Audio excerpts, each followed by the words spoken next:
How did you go, Cheyenne? And did you keep any cats? I picked Georgina. And no. Nice. You didn't keep any of the cats? Oh, No. goodness. There's still So two. cute. There's still two outside though that I'm trying to catch. Oh. Did the mama cat, did she get taken as well, yeah? Yeah. There's actually two mamas. Ha! Oh, I told you there's it's two too mamas. loud. There's actually two.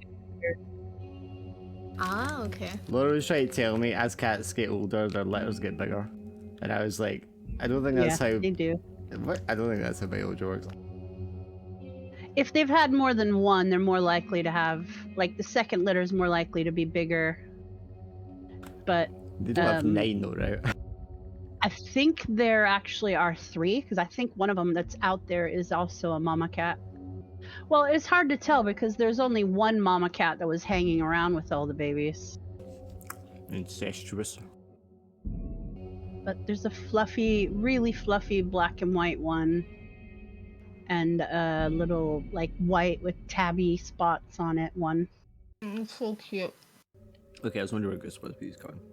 Okay, so you're Georgiana, you're Emma, Glim's going to be the vicar, Samuel, and Swindle, what's your guy called?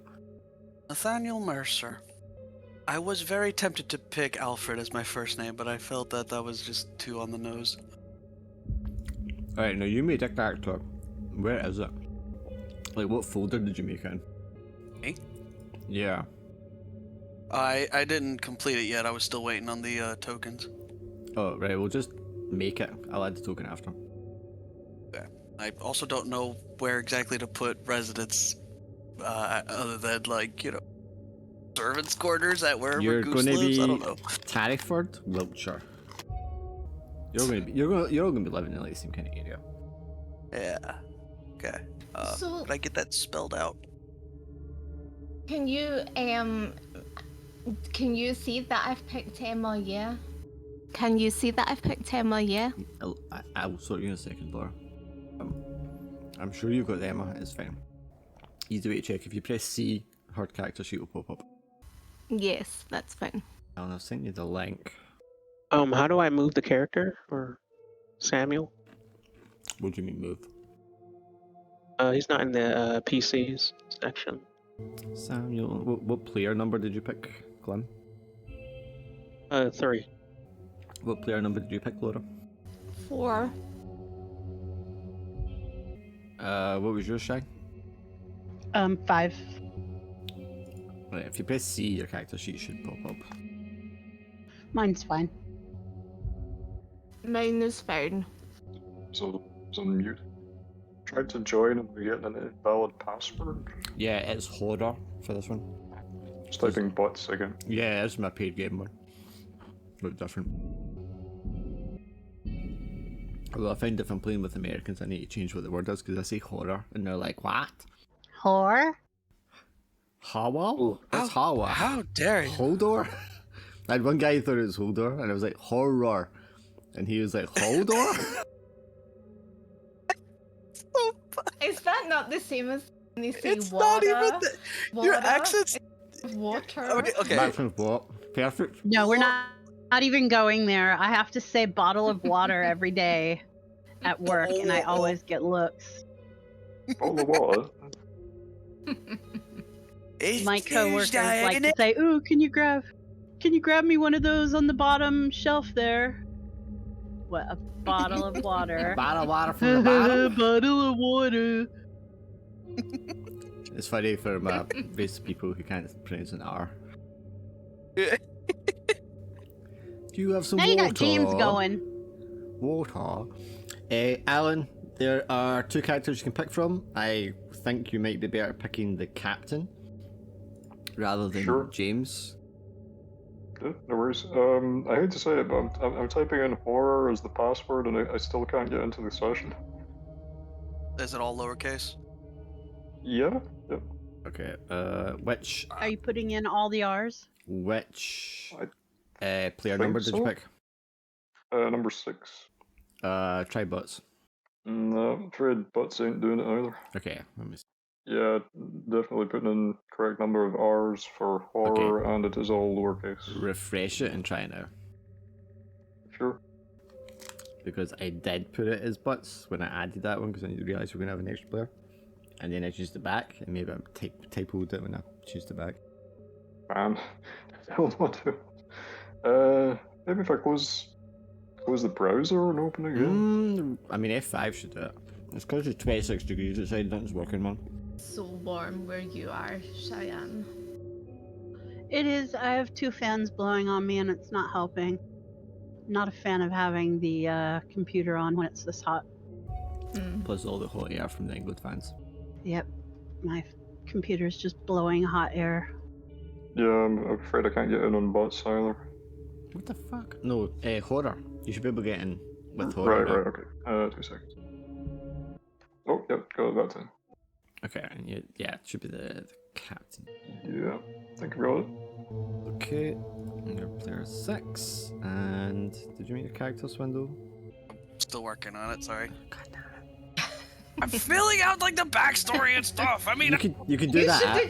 You should have just created. the Irish guy from like Downton Abbey and just like did a profile that way. He's never seen any I period have no dramas. idea. Yeah.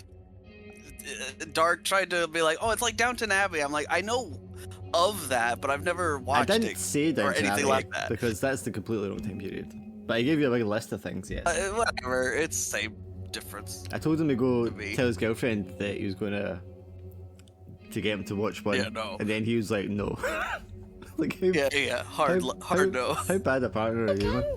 Why can't you watch the zombies one? That's like the best That's one. exactly what we were.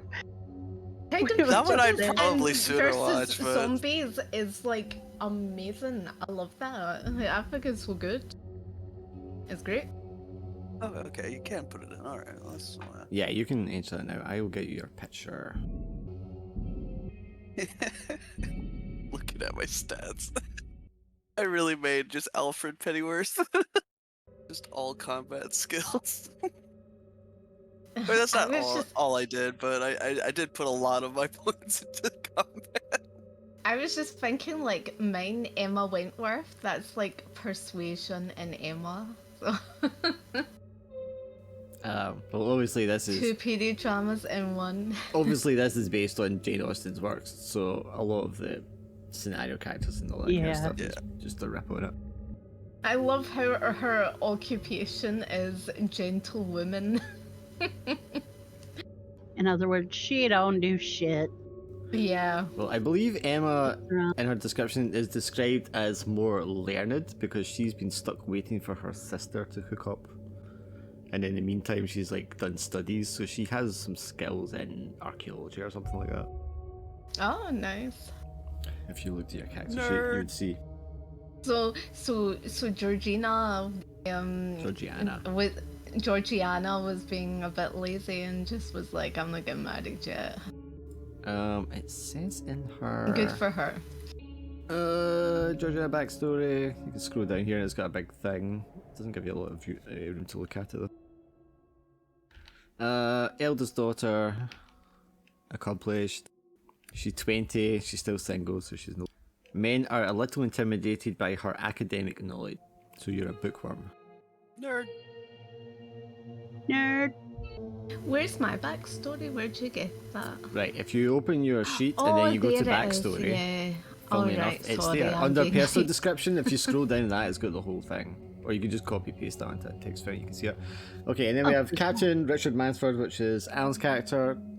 He is just back from the war, probably with the French, because it's Napoleonic era.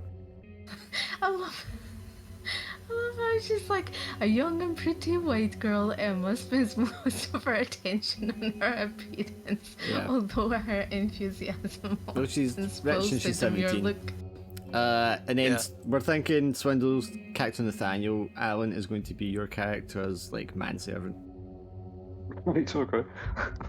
That's not going to be weird at all. Personal butler, however. I mean, you could be your like buddies from like fighting on the front lines, and maybe you've hired them. Yeah. Yeah, give yeah, him a job. that probably makes sense. Yeah. Yeah, but obviously he can't come Yeah, to the that's ball kinda- as like your friend, so he's coming as your Yeah, assistant. I'm just a, commoner. I'm peasant. Okay. I will let the more educated among you educate Swindle on the do's and don'ts of etiquette before we begin, so he has a rough idea at least.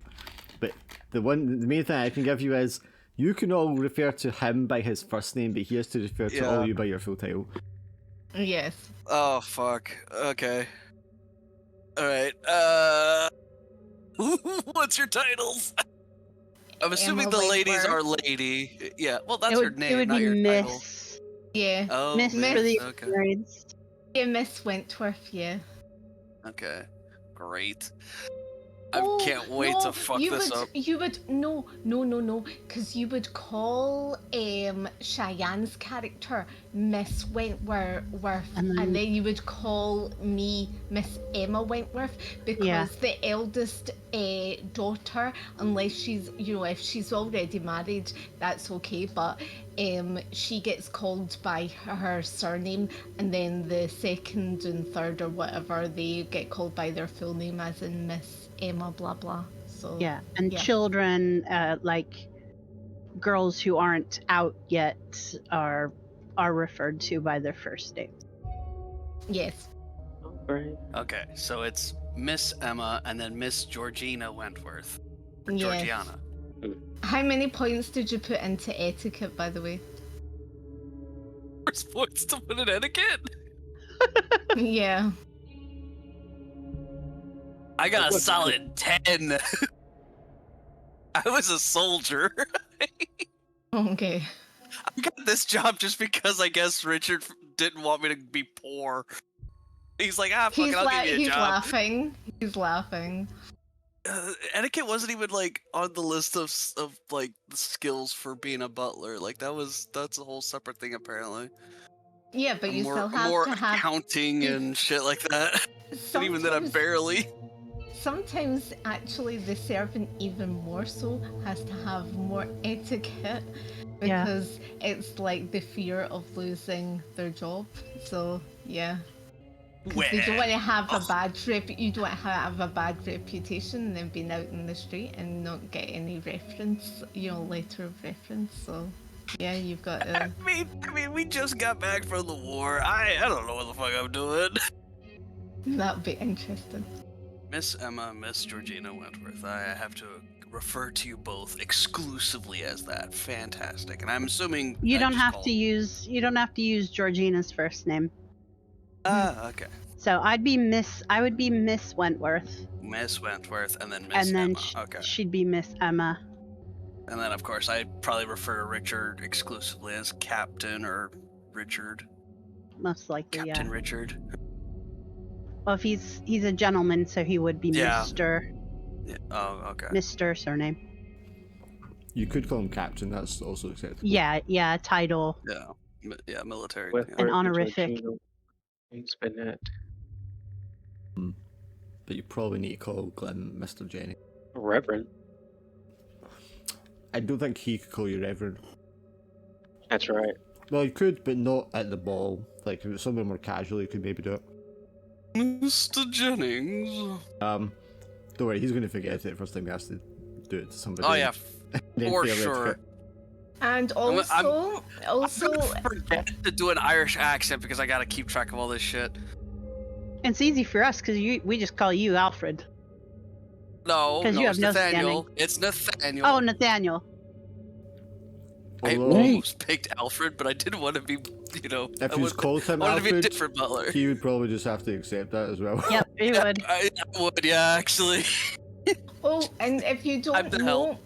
and if you don't know a person, you have to get your friend Yeah, or so- someone, your acquaintance that knows him, to like say something. So that or is something say, we yeah, need to set up as well. So I'm going to assume you all know each other already, except probably Nathaniel. So you can all introduce each other to other people at the party. User You can't just ask, like, who are you? No. Emma and Georgiana, funny. you're going to be going with your parents, so they will also be able to introduce you to people, including your hosts. But I'm thinking, Emma, you're kind of friends with the host's daughter already because she is 16. Okay. Okay. And you will. Sound right. So you also have Georgiana. You have a new acquaintance, a friend called Jane Radcliffe, who's 23, who's came to the area, a lady of means, and she's going to be accompanying you as well. Okay. See here, but she's from like out of town. She's probably from Pembrokeshire or something like that, I think. Okay. So I'm just looking for the host name. So the hosts are going to be the Northlakes. It's their ball. And their daughter's name is Elizabeth, so that'll be your friend, Emma. Okay. Okay, there will be Reverend Byron Choke, who will be there, and obviously Samuel, you'll know the Reverend. And then Dr. Parsons and his wife will be there, and I think you all probably know him as well, because he'll be the local doctor. So that will be your route to like connect to other people there if you need to speak to them. So, yeah, so you've all been invited to the Northlakes ball. You know that the Northlakes had 2 elder sons who have died while serving in the military, leaving the youngest son as the heir. The youngest son has a reputation as being a weakling, and supposedly he has some sort of health issue. When the sons died, the father then took a leave of absence, went abroad, and he's now just returned home after 4 years. So the ball is supposed to be to celebrate him coming back, but also you would all kind of know that because the youngest son is now turned 19, it's also going to be for a way to kind of get him out in the open and try to make a match, because now that he's the heir, obviously they want to sign him up with someone. So this is why yourselves and other young ladies will be attending the ball. To get some man. Oh man. Not you, Georgiana, you're too old for him, but yeah. I'm assuming that wasn't done for older ladies to hook up with younger men. I think as long as the rank was, if they had the money, It's so a good match. that was a good match. You could have like a guy that was 20 and a woman that was 29. Right. But if they had, if it was a good match, as in she had big a gap as that? the Okay. money. Yeah, because they always say that in films. I think it's in Persuasion, it's between 16 to 30. So keep your The meow. cat in here. Did I hear a cat in the background having a fit? That's Suki, yeah. Yep. She's been fed. She should be fine. She sounds like a person making cat noises. Yes. Wow, She wow. she is like an alley cat. Like she didn't make any noise until she went in heat the first time, and then that's the only like sound she knows how to do. Oh no. Right, she better not touch this. If she keeps on touching this speaker thing, the microphone. It's because your laptop is in the spot where she wants to lie down on the sofa. Yeah, I know. It's like you're on my space. She's planning on knocking that down. By the way, she keeps looking at it. Okay. I don't know what you're telling us. You're the one in charge.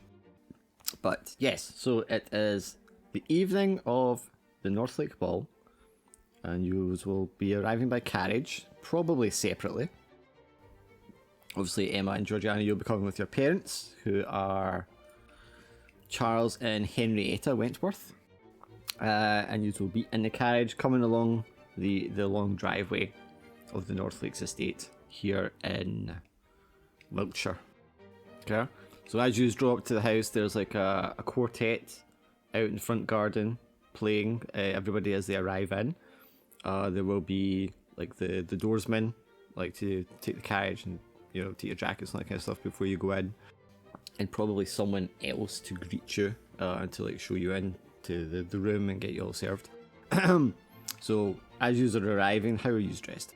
Well, you're just in, formal attire. So, what you would be dressed in a ball, in nice dress and, some flat shoes. A nondescript colour. A big fluffy purple gown. Can't explain it. So I think I'd be wearing yeah, a it's- white gown because, I think the youngest always kind of wears white. So, yeah. I know is I have a hat. I have a top hat. Would you be coming in a carriage, Reverend, or are you going to come riding a horse? Hey, maybe. I'll probably be a carriage because Because they'll be coming in their family carriage, so that's going to be like 2 horse drawn. fairly large carriage, but if you're coming yourself, I'm assuming you're a reverend, you would just like hire one as well. Or maybe he's coming with us.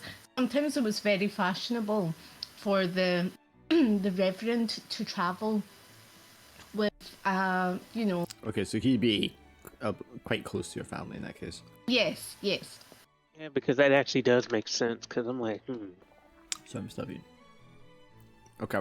Alright, so you just come into the gardens in your carriage, you see the big massive mansion as you draw up. You can hear the violins playing outside.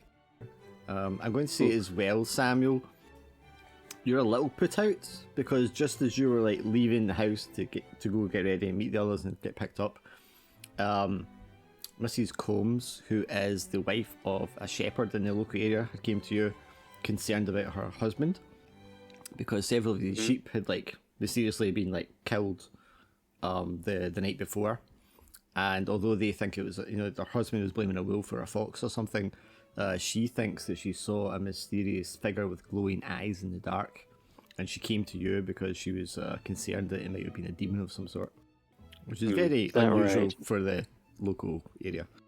I'll keep note of that. But as your carriage draws up, doors open, the doorsman will be like, Mr. and Mrs. Wentworth, and their daughters, Emma and Georgiana, and the Reverend Samuel Jennings. Yep. Alright, I get out first, and I extend a hand to Georgina. Help you out of the coach. And then Emma. I don't know where you guys were sitting. Thank you. Welcome. Most kind. What kind of guy is your father like? I don't know how to explain it. Not yours, then. Theirs. Okay. Theirs? Oh, go ahead. I was thinking of someone like, the 1995 Pride and Prejudice. He's got a wee bit of a belly because, he likes his port and, what do you think? And he's a wee bit older. What are you thinking? Has he got the goat? I'm imagining white, kind of, not wild, but wiry that stick out at the sides kind of hair, but he's bald up top, so it's just like round the edges and it all sticks out. Yeah. But he's got... See, I'm thinking Donald Sutherland from Emma, whichever Emma. Mm-hmm. Oh yeah, the Pride and Prejudice with Keira Knightley, that one, yeah. Sort of, just sort of wild hair and not like a gentleman, but it's been a long time since he actually played the parts. Yeah. Yeah, so kind of wispy looking, yeah. Yeah. Okay, that's one description saying he's fat and one description saying he's skinny. So which is? We'll go with the skinny. We'll go with the skinny with wispy. With wispy hair. Right. And... Okay, so he can be skinny and have a belly. Yeah, he's got he's got a little pot belly, like a lot of guys have at that kind of age anyway. But he's got a big smile on his face. He's happy to see his daughters get out here. He's happy to get out and socialise for a while. And he knows Mr. Northlake, and he hasn't seen him for at least 4 years. So he's looking forward to striking up a conversation and asking him about his journeys, because supposedly he's travelled to Africa. So you, Reverend, you put a hand out, the daughters come out. Their mother, Henrietta, also kind of nods. And she's a little more stocky looking version of the two of them. She says, thank you, Reverend. You're most kind. Yes. And she fans herself as she gets out of the carriage. She says, bye, what a lovely warm evening it is. And the quartet's just delightful, don't you think, Emma? Indeed, Mama, indeed. Yeah. You turn and look down the driveway and you can see another carriage coming along, which contains two gentlemen. Or one gentleman plus Swindle.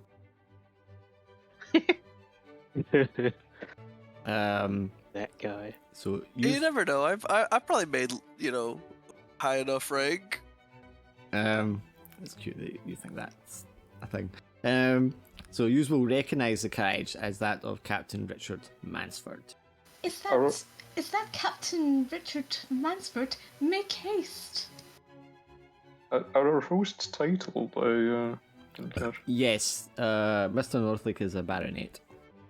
So it would be a case of addressing him as Baronet. I'm not. This isn't a Your Grace situation, or It'd anything. be a Sir Northlake. Sir Northlake, gotcha. Okay, and his wife would be Lady Northlake. Gotcha. Yes, so how is Richard dressed for this evening? I would probably be going with dress uniform. I think would probably be the make most sense. Okay, so let everyone know you're an officer. Yeah, I mean it seems the thing for these occasions. And what's the conversation like between you and your friendly manservant as you're sharing the carriage and drawing up to the manor? Slight resignation at having to deal with the social situation again, I think. At least you'll have a better time than I will, Captain. I turn to I'm not so sure. I turn to Georgiana and I'm like, Captain with his regimentals. I always think a man looks so great in his regimentals. Oh, calm down, Emma. Yeah, at least the young ladies will, be all over you, sir. Me, not so much. Who's the sad Tell sack yourself. with him? No You shouldn't idea. you shouldn't sell He yourself looks like short. a man. nobody to me. Can you stop interrupting Alan? Sorry. You shouldn't sell yourself short, Nathaniel. You never know. I'm sure there will be plenty of staff in attendance. There may be some eligible ladies among them. I hadn't quite considered that. Sorry, Swindle's an expert at handling maids and such. No, I'm more of an expert of getting handled. What are you talking about? How is Nathaniel dressed? Is he also in military garb? Okay, would it be fashionable, I guess? Or would it be weird if I wasn't dressed more modestly, I guess? I mean, if you're coming to be servant, I would think you would not be in military uniform, but if you were of any kind of a rank, you might be. Would he not be wearing tails? I'm pretty sure if you're of any kind of military rank, you're entitled to attend a formal event in your colours. Because you've earned the right Yeah, to. you would. You would because you want to show everybody that you're, that you have Okay. rank. Okay, fair enough. Yeah, I don't think I was any sort of as high of a rank as Richard, but I probably was. I mean, close enough that it would make sense for he and I to interact and strike up a friendship. You could not be an officer. You wouldn't be allowed to be an officer. Yeah. But you'd be was an NCO? It's the highest a grunt can go. Yeah, exactly. Sergeant Major or something. I'm not familiar enough ranks to know. Sergeant. But yeah, you will lower the ranks for proper officers because you wouldn't be allowed to unless you actually were breeding. Yeah, fair enough. Yeah, I'll take sergeant. Sure. Then, and, Okay, so you also come out, and you're in sort of military uniform, your colours, and you come out. The carriage door opens, and there's maybe a slight awkwardness because maybe you're probably not used to actually serving on him this way. Yeah. We used to take it, or not quite used to being a bad servant. Being a little soldier. Yeah, there's a little. This is first. But the doorsman, however, is extremely practiced in all this kind of stuff and effortlessly kind of covers up any sort of discrepancies that you might have here. But just for fun, let's have you roll etiquette. You bastard. Okay. So I'm assuming just regular roll. Yeah. Yes. For anyone else that's watching at the doorstep, you'll be like, oh my goodness. Just for a moment before the doorsman slips in there and corrects maybe your stance or your posture or the way you're standing. Oh, there's the nobody again. Yes.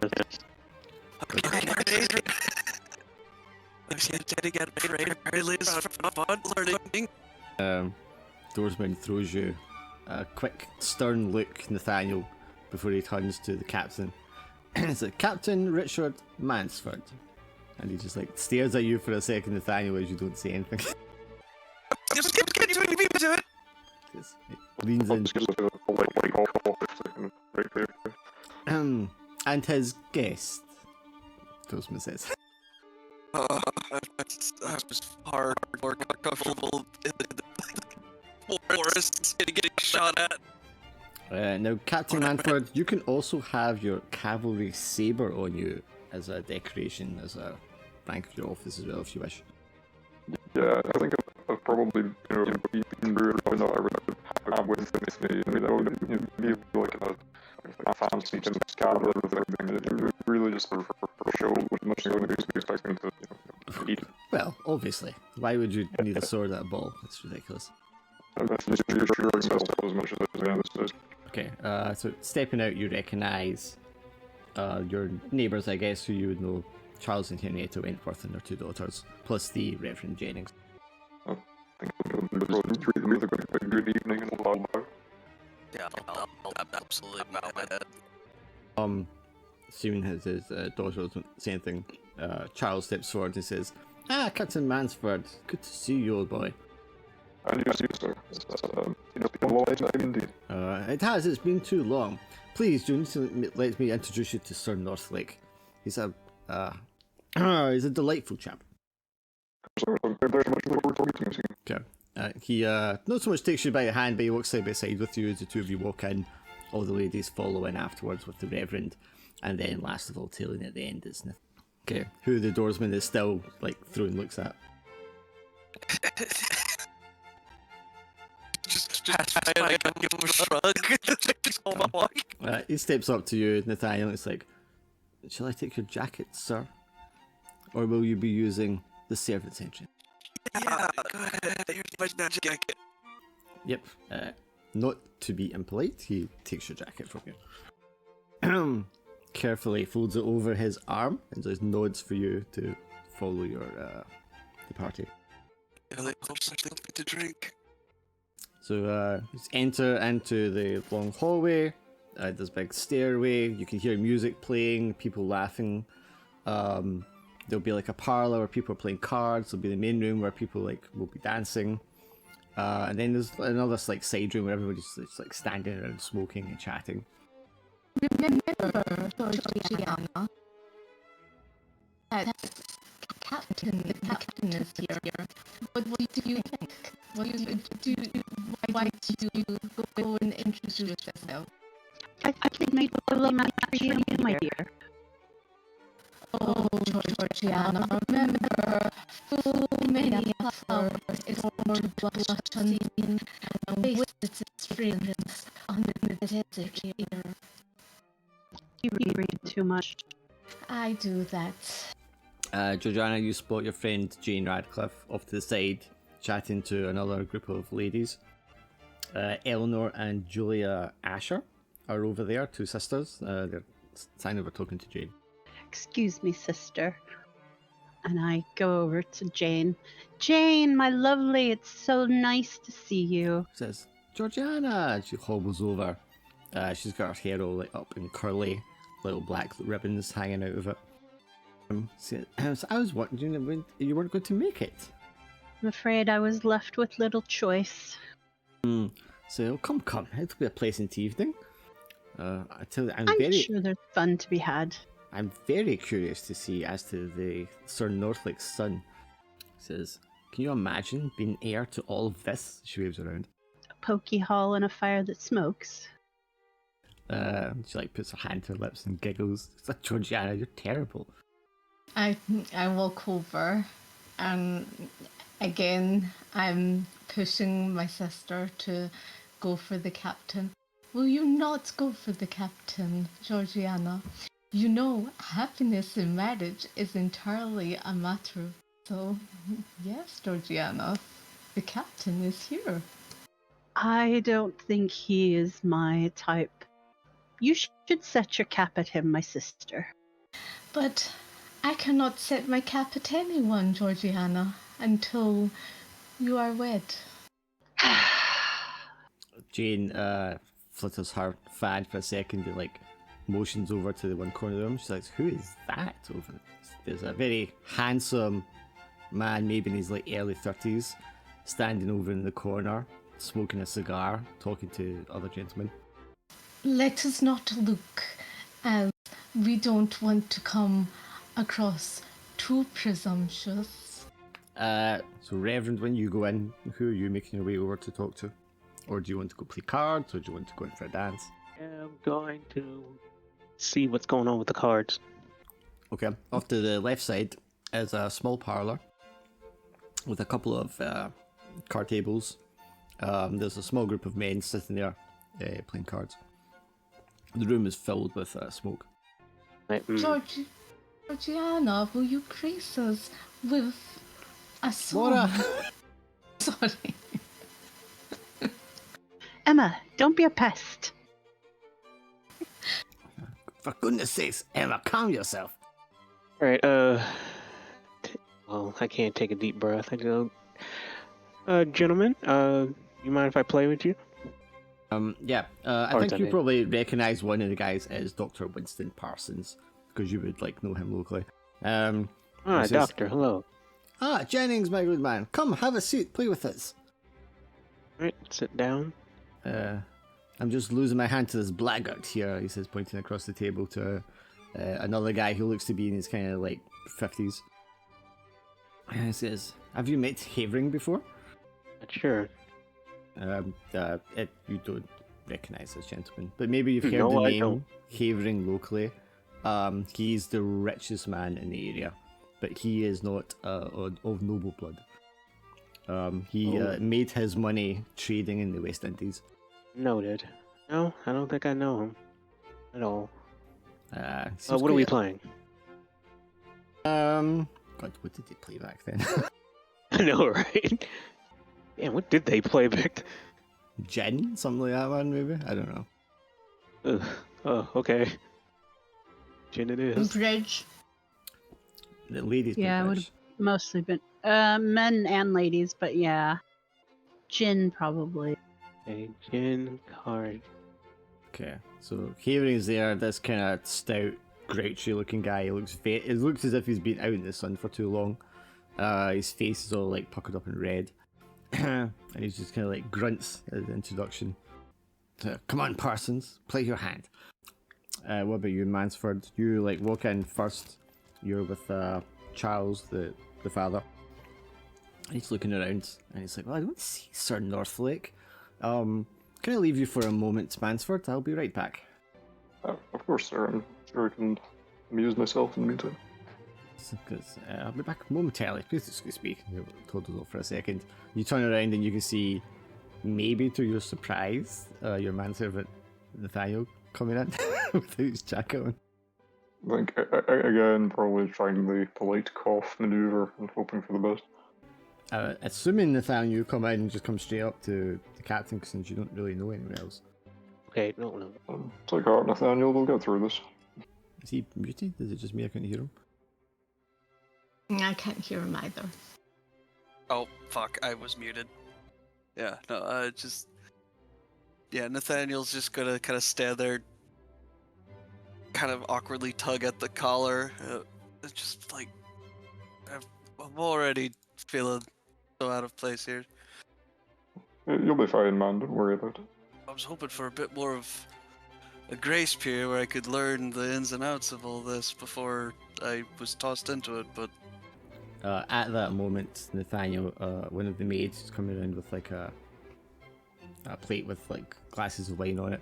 So it softly bumps into you. Goes, "Oh, excuse me, sir. Excuse me, sir. Begging your pardon." oh no, that's quite all right. She lowers her eyes not to look straight up at you. Is it a glass of wine? Kind of look over at Richard, am I good to take a glass of wine? I'll kind of try to surreptitiously make a little glass lifting motion, motion to you to take it. She'll. We'll go ahead and take a glass. Okay. She also holds the plate over towards you, Captain Mansford. Thank you. I will graciously accept. She very carefully walks away with the plate, trying not to knock anything over. Going between all the different guests to offer them a drink. She seems rather nervous. Nathaniel definitely watches as she leaves, and then just kind of just looks back to Richard and sips his wine. Is it any good, or? Yes, it's high quality wine. Whether you're accustomed to that or not, I don't know. Oh, definitely not. Try not to take it too quickly. If you ever get stuck in a social situation, try and look as if you're thinking deeply and take a quick sip, and people will just assume that you're considering what they're telling you. Oh, yeah, no, that's actually... It's a good prop. So Jane is with Georgiana and Emma over there, having indicated the gentleman in the corner that she's interested in, but doesn't know, and I guess you don't know him either. But then she moves her eyes back around to where the captain is that came in with you, and she says, "So Georgiana, aren't you going to introduce me to your friend?" Yes, Georgiana, don't you think you should? This is... Wait, who am I introducing to whom? Jane would like to be introduced to Captain Mansford. But Captain Mansford, this is my friend Jane.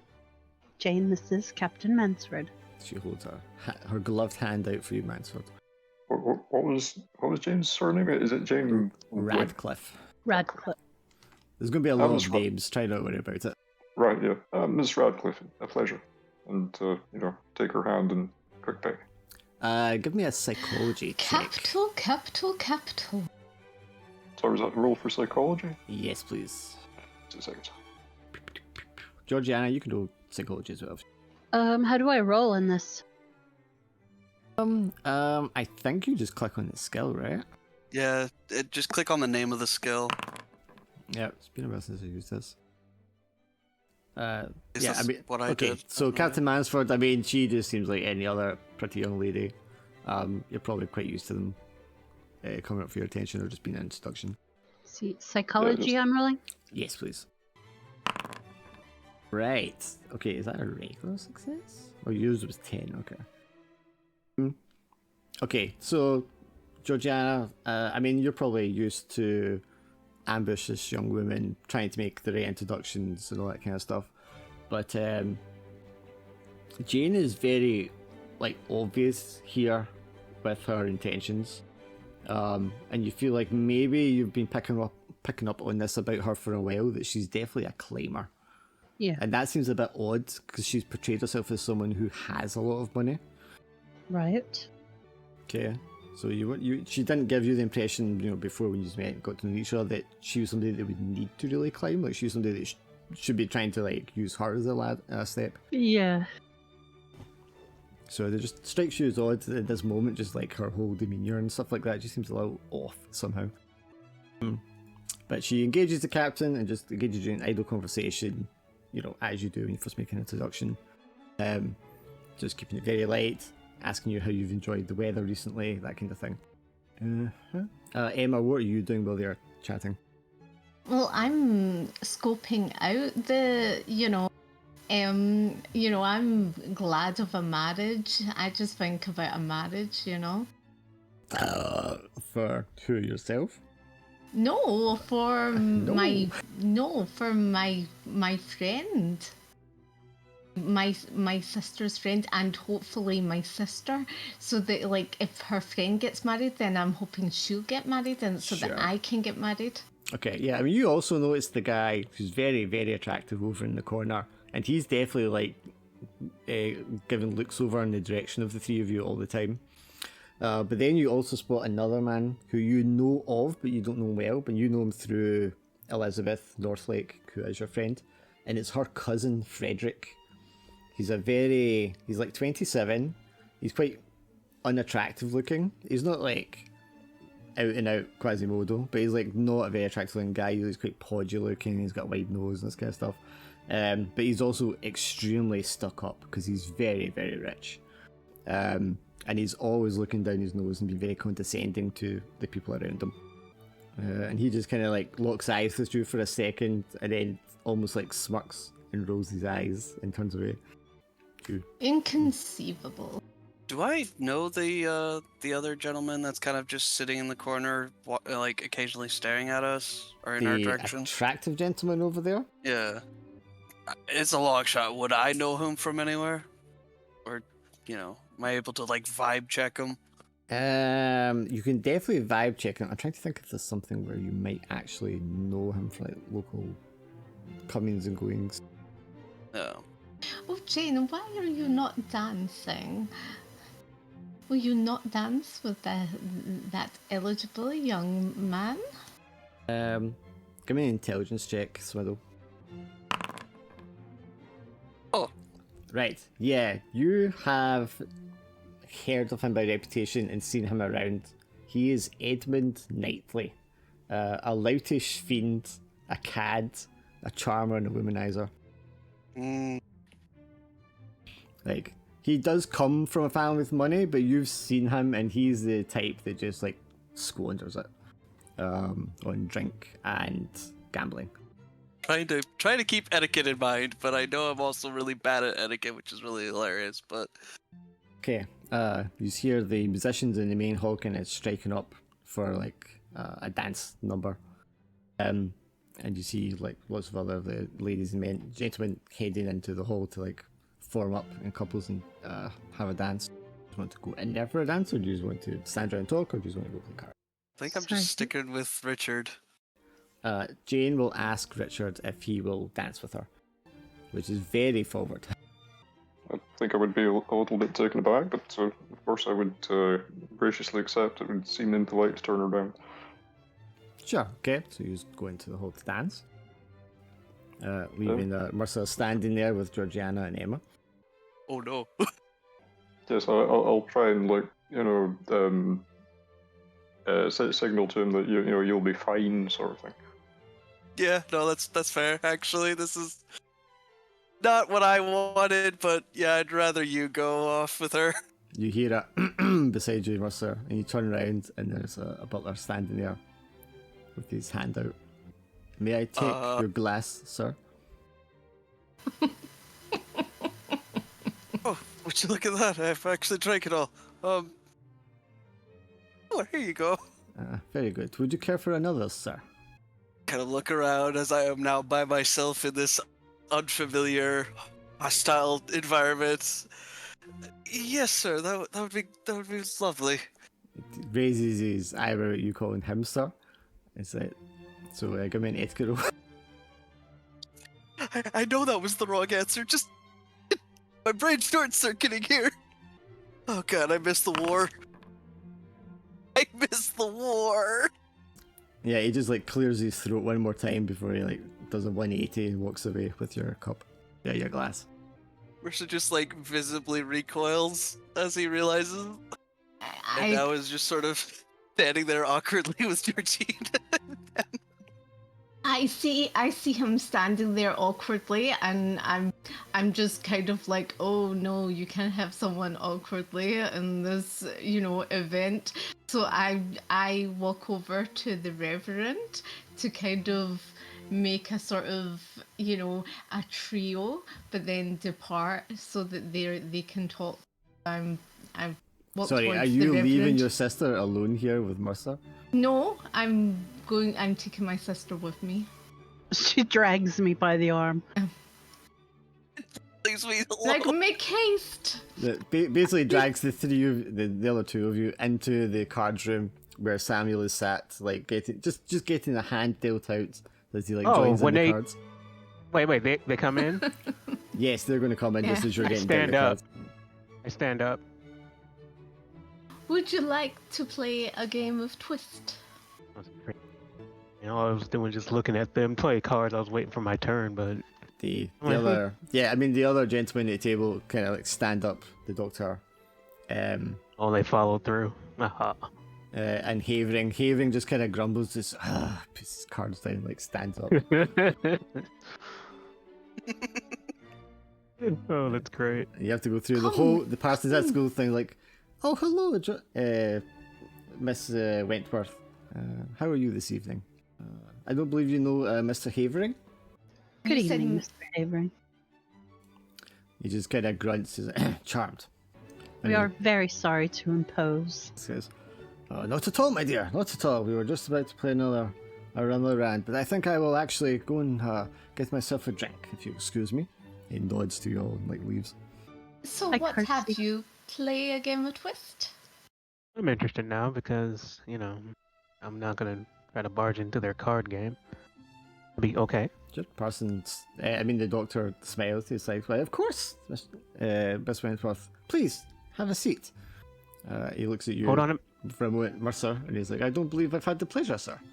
No, this. Oh boy, it's hot in here. I'm Nathaniel Mercer. In the employ of Captain Mansford. And kind of looks at the rest of you for a second. In the employ of. He smiles. He's like, "I'm not quite sure I understand." I'm his manservant, sir. Oh. He says, taking a step back.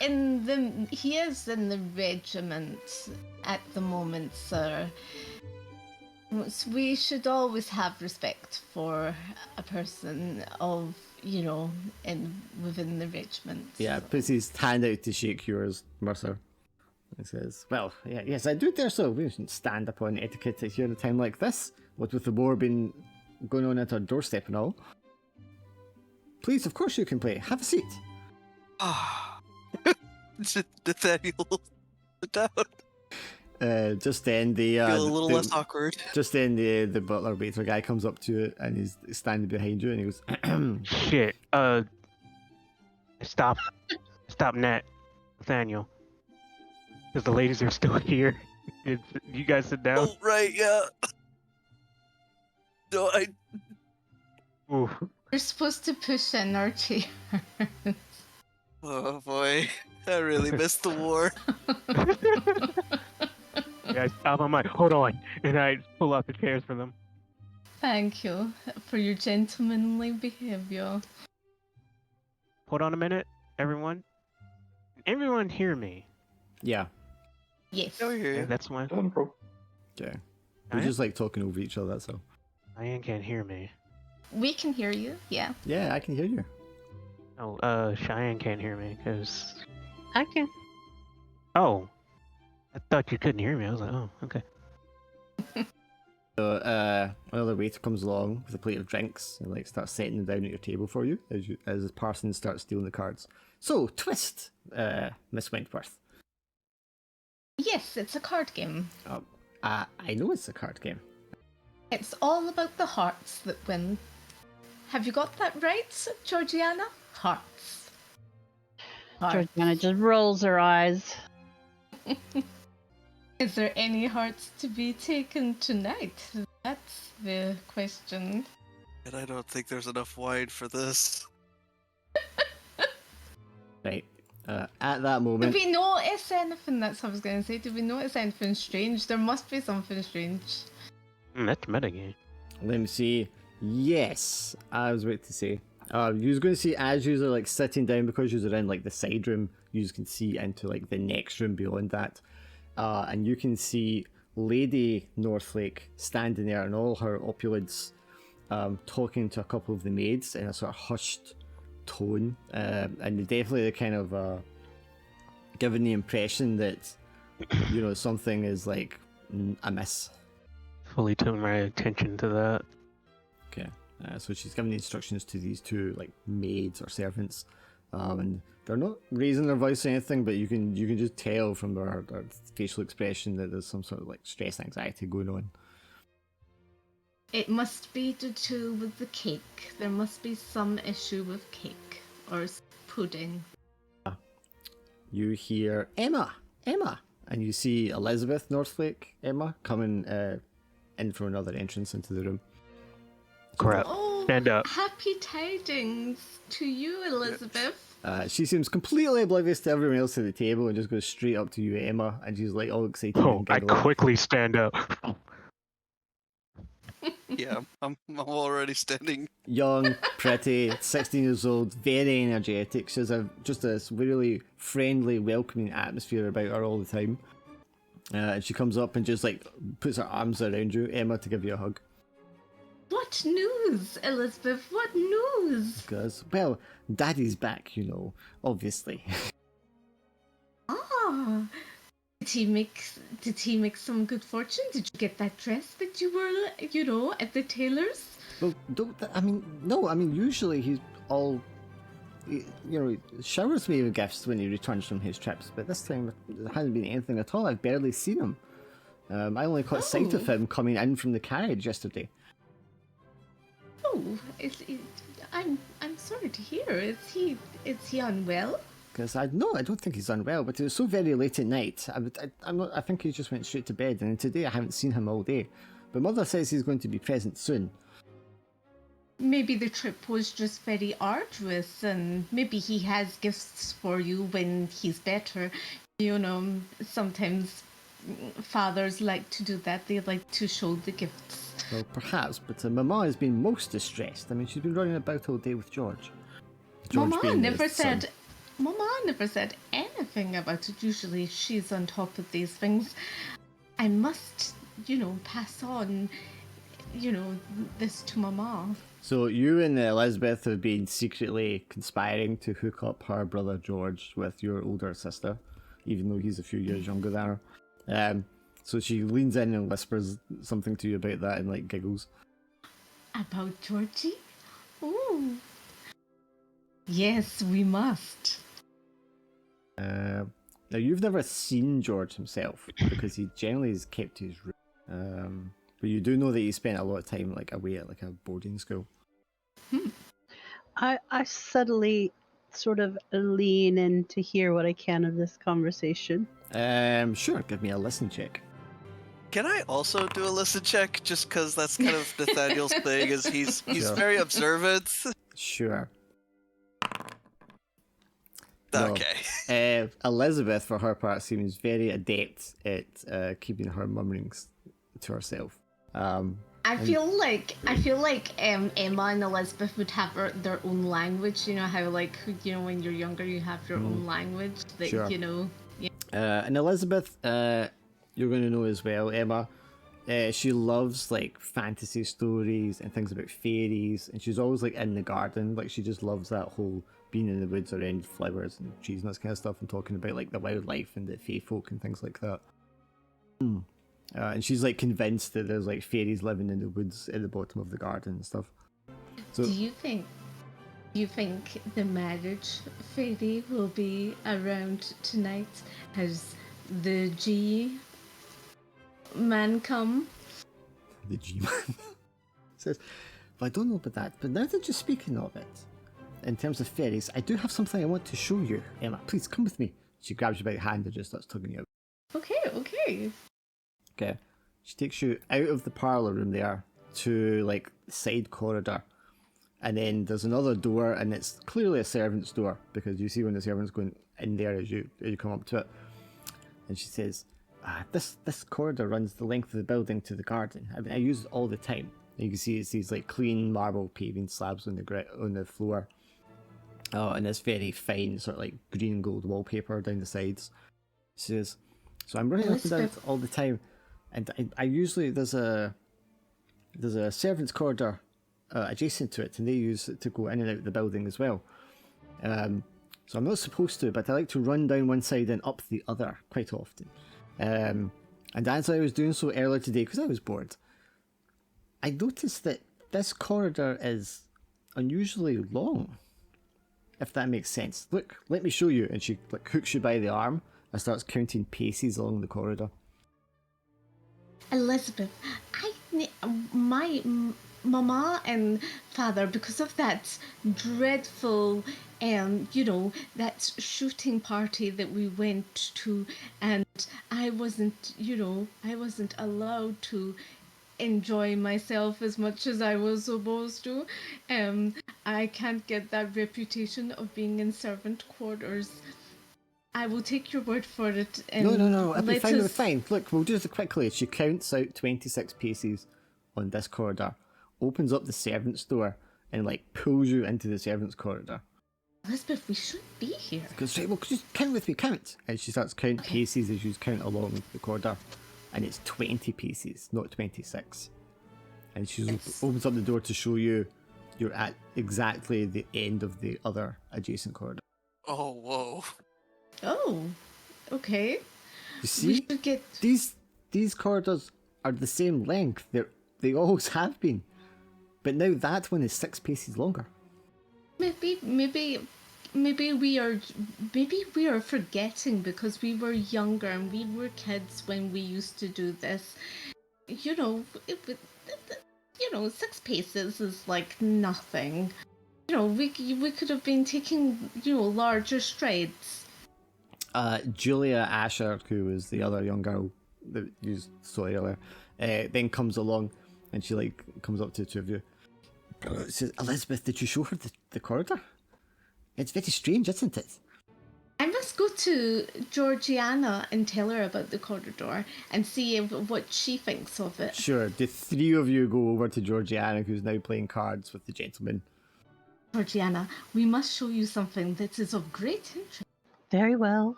Let's see this great interest. They take you to the corridor and explain to you that this corridor is the same size as the adjacent corridor, but slightly longer. It's the same size, but completely different. As if it's a groundbreaking thing. Wow.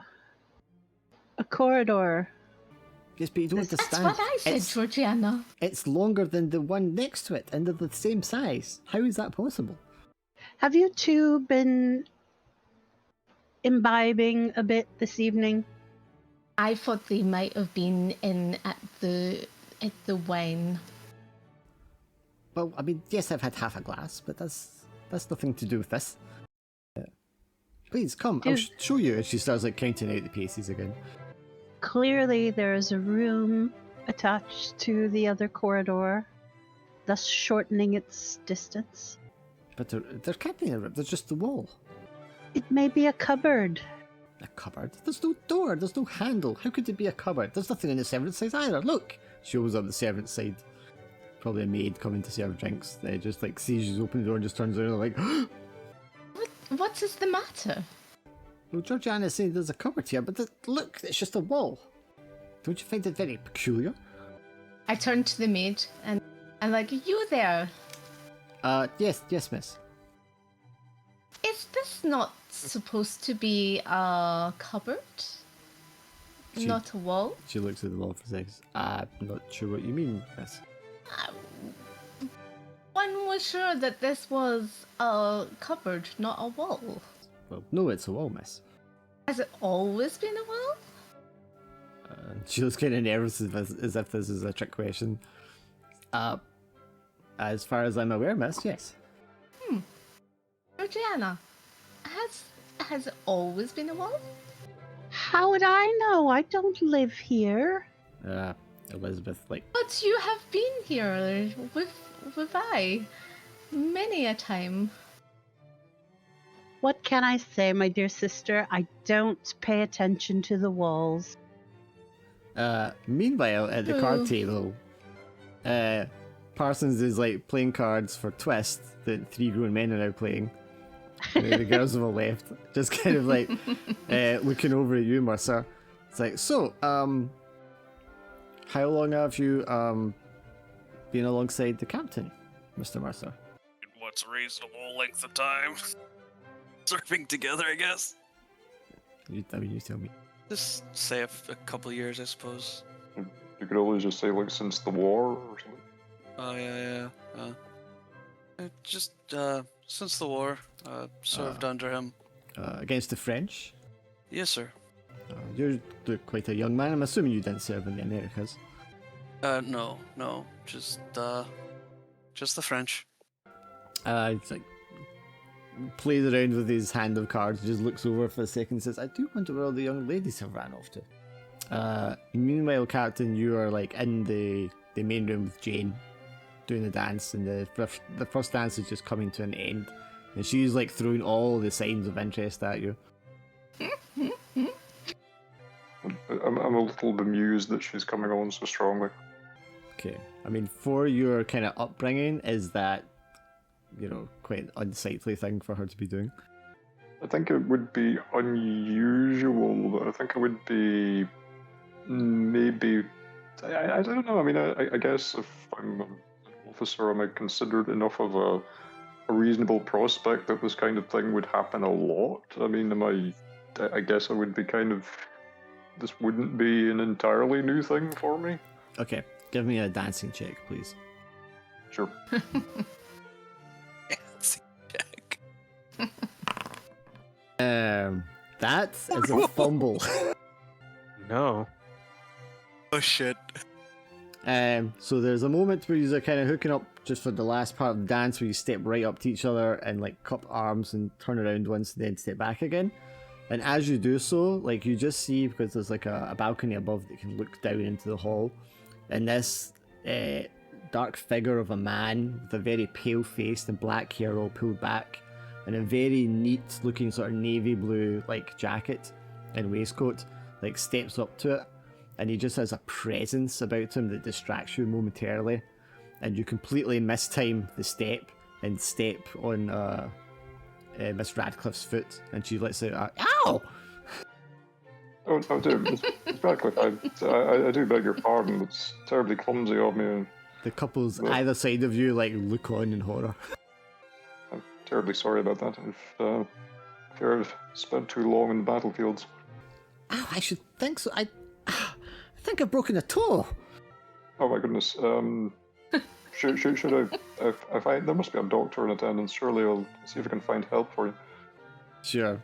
She like hobbles off to the side to try and take a seat as you go off to look for Dr. Parsons, who you find sitting playing Twist with your man accompaniment servant friend person, and also Yes. the Companion. Reverend companion, yeah. Should we just go with batsman? I mean, is that the? Batsman, wingman. Anyway, the three of Yeah. them are sitting playing cards. So is it the done thing? I mean, would it be acceptable for me to interrupt them while they're at this to ask the doctor if he can go and speak with Miss Radcliffe? You would know the doctor, so I think so, yeah. Yes, Dr. Parsons. Can I speak with you for a moment? I'm afraid there's been a bit of bother with one of the young ladies. Oh, yes, of course, Captain Mansford. I'm terribly sorry to disturb you, but young Miss Radcliffe has suffered an injury to her toe. I believe she fears it might be broken. I was hoping you could maybe come and have Oh, dear a heavens. look at it for her. Oh, this is... yes, of course. He goes Thank you. over to speak to her and take her to the side to like a private room to quickly examine her foot to make sure it's not broken. As you're to go back in there, the dark figure that's standing up top just like kind of turns and goes back away from the balcony. I wonder if there are any eligible votes. What do you think, Georgiana? I think you've been at the wine. I have only had half cup. Meanwhile, Mercer, can I get a third? I wanted to see if I can use the bathroom, but I don't know how to say it. See, The idea. can it It's be just- excused? It's just Excuse you. me, sirs. I'm just gonna find the shitter. Well, it's Yeah. it's just you and Mercer like sitting at the table now. Yeah, it's just I'm just a guy. Go I'm just pray, just fucking go. You go pray. Excuse me. You don't even have to do that. I'm just a Leave him. guy. Yeah, okay, so you go to the bathroom, Jennings, and you leave Mercer sitting there with a hand of twist at the table by himself. Okay, hold on then. I'm like, yeah, I'm gonna go freshen up. Sorry, I have to leave you alone with these. I like the idea. You're just like, I gotta go now. Leave her sitting there. I'll be back. I'll try to be back. Get up, fix my suit, and walk and find the bathroom. Or No need to hurry back, Mr. Jennings. I'm sure I'll survive. Give me a listen check. He's happy Mercer. with his wine. oh me? No, Mercer. Or actually, you can do it as well. You haven't rolled anything yet, Jennings. Yeah, he's not gonna hear anything. Jennings, however, I- because when you're looking for the bathroom, you go God, I past can't that. remember notes. You go past that second room where Lady Northlake was talking worriedly to the guests, and as you go through there, you can hear echoing from up the stairs the sound of a young man. He's just like, "But mother, I've told you before. I mean, won't father even speak to me first? It's most unusual." And she's like, "Listen, Georgie, you've just got to get out there and just for 5 minutes make your presence known, and then a few dances with the young ladies. Is that such a terrible thing for me and for your father?" And he's like, "Oh, yes, I suppose so, but I wish you would speak to me at least. It's very odd." And then you make your way over to the bathrooms, of which there are probably like 20. And pretty much use one, finish, wash my hands. How pretty is this bathroom? I know it's pretty as hell. Yes, very fine wood paneling. All of the toiletries a gentleman might need laid out on the marble sink top. Anything other out of place or should When you anything give me out of place or spot hidden check while you're in there. it's spot hidden. Now, what you can do in this game is, if you fail a roll and you want to try re-rolling it, you can push the roll, and it's just exactly the same roll, but if you fail, it's worse. Translation: stress. No, thank you. Bye. It's not stress, but something. A failure is like worse than a normal failure. It's a one shot. True. Okay. Let's. Okay, so you just So re-roll yeah. it. It'll be Yeah. a wuss. He's only got 25%, so he's pushed. not good at this. Yeah, no, probably not. But you never know. Oh, do you have Alright, luck? so- You should have luck, actually. You could spend luck to lower that score. If you could get it down to 25, it would be a success. Okay, let me use some of that luck. So that's 11 luck. You spend 11 luck. 11 luck. Okay, that makes that a success then. Yes, down by the side between the wastebasket and the sink, there is like a leaf. And you go down, and it's more like a little branch with all these odd-coloured leaves sticking out of it. And it's not like a natural branch. It's like the leaves have been like wound around it, and it's like something you might imagine like a tribal figure or something like that to be like waving around, like some sort of aboriginal decoration. Well, I check it because I'm like, this shouldn't be here. Well, it's just like a leaf or. Yeah, I mean it's like something you might see. I mean, like something like we might think like a witch doctor would have when they're like, you know, like doing a ritual or something like that, like shaking it around. It's like a stick with like loads of like different branches or leaves attached to it. But, I mean, there's no decorations in here that it would have fallen off of. It's very odd that it's here in the bathroom.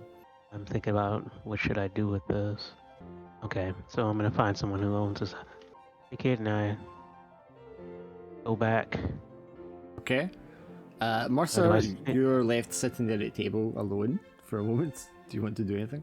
Yeah, I'll get up from the table and just kind of, at the very least, get eyes on Richard just to make sure he's all right and doesn't need me. And if that's done, I'll probably look just to kind of make sure where that scoundrel guy is, just to kind of keep track of him. Sure. I think you see the captain is like standing over outside the door with the doctor and Jane went into, just waiting for a moment to see what the prognosis is. And as you're standing there like scanning around the room, that gentleman, Edmund Knightley, kind of like just comes up behind you to the side. Pleasant evening, isn't it? It certainly is. I'm sorry, I don't think we've made an introduction. I'm Edmund Knightley. Mercer, Nathaniel Mercer. Good to meet you, sir. It's a pleasure to meet you, Mr. Mercer. You're here with Captain Mansford and the young ladies, I see. I am. The Wentworth sisters. Quite charming, aren't they? Yes, they both seem very, very lovely. He like takes a gulp of his drink. He says, I'm going to and leans in close to you just after he does so. He says, what's the best that I can have one by the end of the night? Nathaniel opens his mouth to speak, but then quickly just takes a drink and then like does what Richard told him to do and just sort of pretend like he's thinking about his answer, which he kind of sort of is, because he's trying to think how best to tell this guy to fuck off. Make me a psychology check. Okay, he sees like your reaction and then pats you on the shoulder with one hand and leans into your ear with on the other side. Don't worry, I'm looking out for you. And walks away with a smirk on his face. Nah, don't like that. Don't like that at all. I'm not following, but I'm definitely following with my eyes to see, like, I'm making sure that he doesn't leave my line of sight. Sure. He walks over to another young man, maybe a little younger than that guy, and who's standing with 3 young ladies, and like seems to like start talking to the gentleman and then start sharing a joke with the young ladies, making them giggle. The doctor comes out of the room with Jane, much to relief Mansford, he says, "Don't worry, Miss Radcliffe's toe is quite all right. It's just a little bruised." Yeah, that's a relief to hear, and I'm glad you were on hand, Doctor. I appreciate you taking time to look at her. No, quite, but perhaps you could restrain yourself a bit on the dance floor, Mansford. And he laughs and like punches you with his fist. Yes, I'll try to be more careful next time. I'll try to pretend I don't feel horribly awkward right now. Because, right, well, where were we? Ah, yes, and he like walks off to the other side to talk to someone else. Jane comes out and throws you a kind of playful, scolding look. Terribly sorry about this. It's quite alright. I must say it's the first time I've been injured at a dance, though. I'm going to need you to... Yes. I'm afraid I'll need your assistance in getting about for the rest of the evening. And offers you her arm.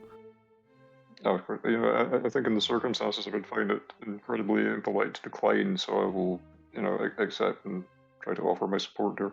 Okay. There would be a washroom though, Cheyenne. There would be a washroom, maybe. Nathaniel's definitely like smirking at Richard and just kind of cocks an eyebrow. But without, you know, like looking too much over at Miss Jane, I'll try and give a pained expression and reply. One of the butler comes out to where Emma and Elizabeth and Julia, who are all like 16, 17 years old, and Georgiana's who's standing basically babysitting them.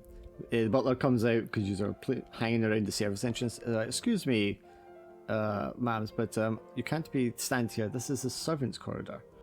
Understood. Well, we were just, you know, waiting for dessert. This says, of course. But I think Sir Northlake will be making a presentation in the main room soon. If you perhaps make your way over there. So what type of cake is it going to be this evening? What's a vile cake that they would serve? Because they had horrible food back then. Maybe a sort of jelly cake? Yeah, some sort of lemon jelly thing. Yeah. But yeah, so you're kind of ushered away from the unusually long corridor. Okay. And Elizabeth quickly loses interest in whatever she was talking about with the size of it. And starts getting excited that she might actually see her brother come down the stairs soon. I have to admit, Elizabeth, I'm excited at the prospect of them too. What a match that will be, and our families intertwined. It's because I mean, you and I would be sisters.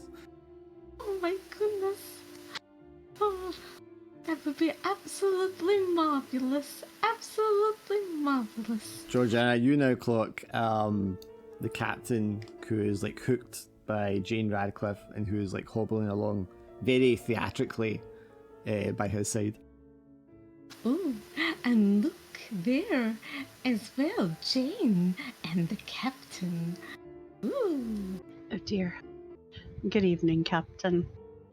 Miss Georgina, I trust the evening finds you well. I am in good health, thank you. I'm afraid slight misfortune has befallen Miss Radcliffe. I'm trying to help her get around this evening.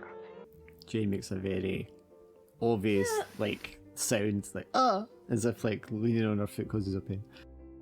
Well, these misfortunes are, you know, to test our fortitude, so this is a very fortuitous situation. She's like looking between Jane and the captain and to her sister. Your character is fucking unbearable, by the way. So yeah, typical little sister. Jennings, you're going to come out of the washroom at this point and see that nobody is sitting at that table of the cards any longer. Roam around, look around. Okay. Yeah, you can see a crowd of the servants are kind of like three of them are standing at the doorway, kind of like whispering nervously to each other, and one of them like shakes his head, and the three of them split up and go. How odd. Jelly must have been flat. What are you talking about? The Wait, what? jelly cake! The jelly cake must have been flat. That's what she's thinking. Jelly cake must be flat. She's like, ooh, I want some cake. So Knightley hooks up next to Frederick Sutherton, who is Elizabeth's cousin, the snobby, unattractive guy. And the two of them come over to your group. And Frederick's like, Elizabeth, I want you to introduce my friend Edmund here to your friends. Ladies, this is Edmund Knightley. I'm sure you've heard of him. I put my hand out to gesture. Yep, he takes your hand, kisses it, like making eye contact with you as he does. He just like reeks of like the wolf coming to like feast on the lambs. Delighted. He does the same with you, Georgina, even I'm doing it, Georgiana. It's my pleasure. Do you want to give me an int check, Georgiana? A what check? Intelligence. If I can find It's at that. the top of the sheet. Oh, yes, you have definitely heard about this guy in town. And there's rumours that already he has left some poor girl pregnant. And the reason that he is even in this part of the country is because his father has basically cast him out the house for running up debts and a bad reputation at home. This rat bastard. He is a rat bastard. He's a cad. Mm-hmm. Yep. In every definition of the words. And then maybe he even like recognizes you recognize him as he's making the motion. It just like swiftly moves his attention back to your younger sister. The fan goes up to the face like, ooh. So he goes up to take your arm. It's like, Miss Wentworth, shall we have a dance? I can't. I have to. I look to Aye. Georgiana. Look to Georgiana to kind of get her permission. And I'm trying to scream at her with my eyes. Pray, maybe next time. Very well. I'll be keeping my eye on you, he says as he nods and waves his finger. Saying that there's a ding ding ding ding ding, and you can see that Lady Northlake is coming down the main stairs into the ballroom. Everybody claps. Yeah, because a soft clap. It says, ladies and gentlemen, thank you all for attending the ball this evening. It's our pleasure to see so many welcoming, familiar, and new faces. I would like to introduce all of you now to my youngest son. And she turns around, and there's this skinny, frail, slightly pale, but not too unattractive looking young man standing behind her, very finely dressed, shirt like poking out the top of the waistcoat. So like George Frederick Northlake, and she starts to clap, and everybody else starts to clap. Me and Elizabeth just look at each other like, and look at Georgiana like, ooh. Yeah, Georgiana looks at you very quickly and winks. Yes, as you all know, this ball is in aid of my husband's return. He will be joining us shortly. He is like momentarily distracted.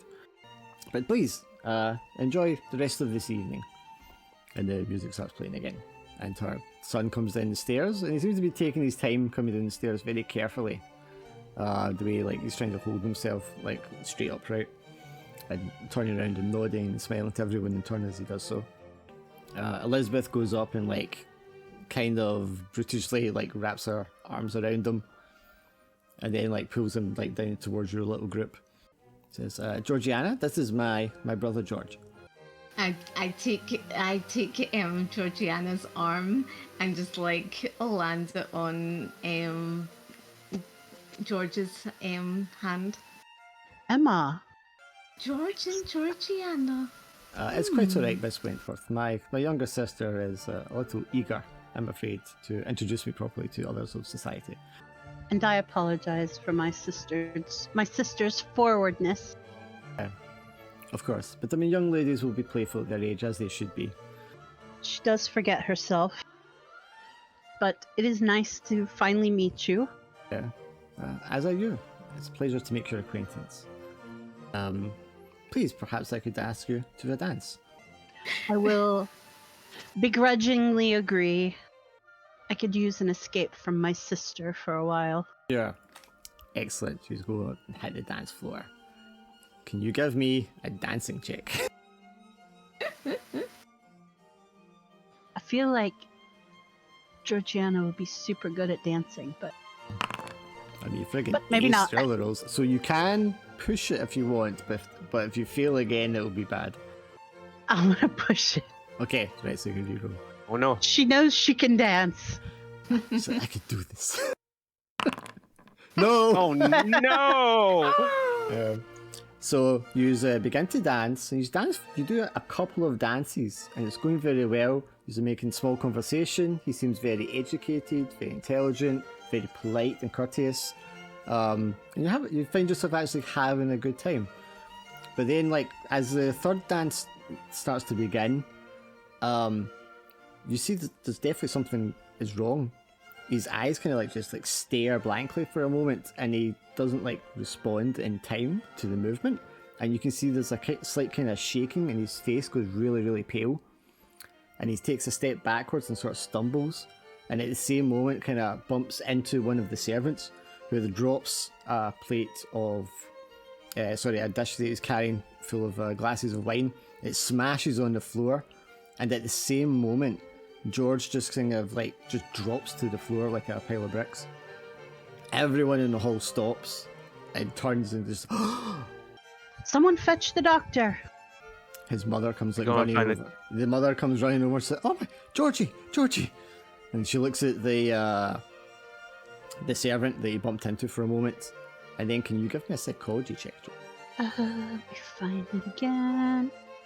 I see all this too, because When the smash and the crash and him falling, everybody's going to see it.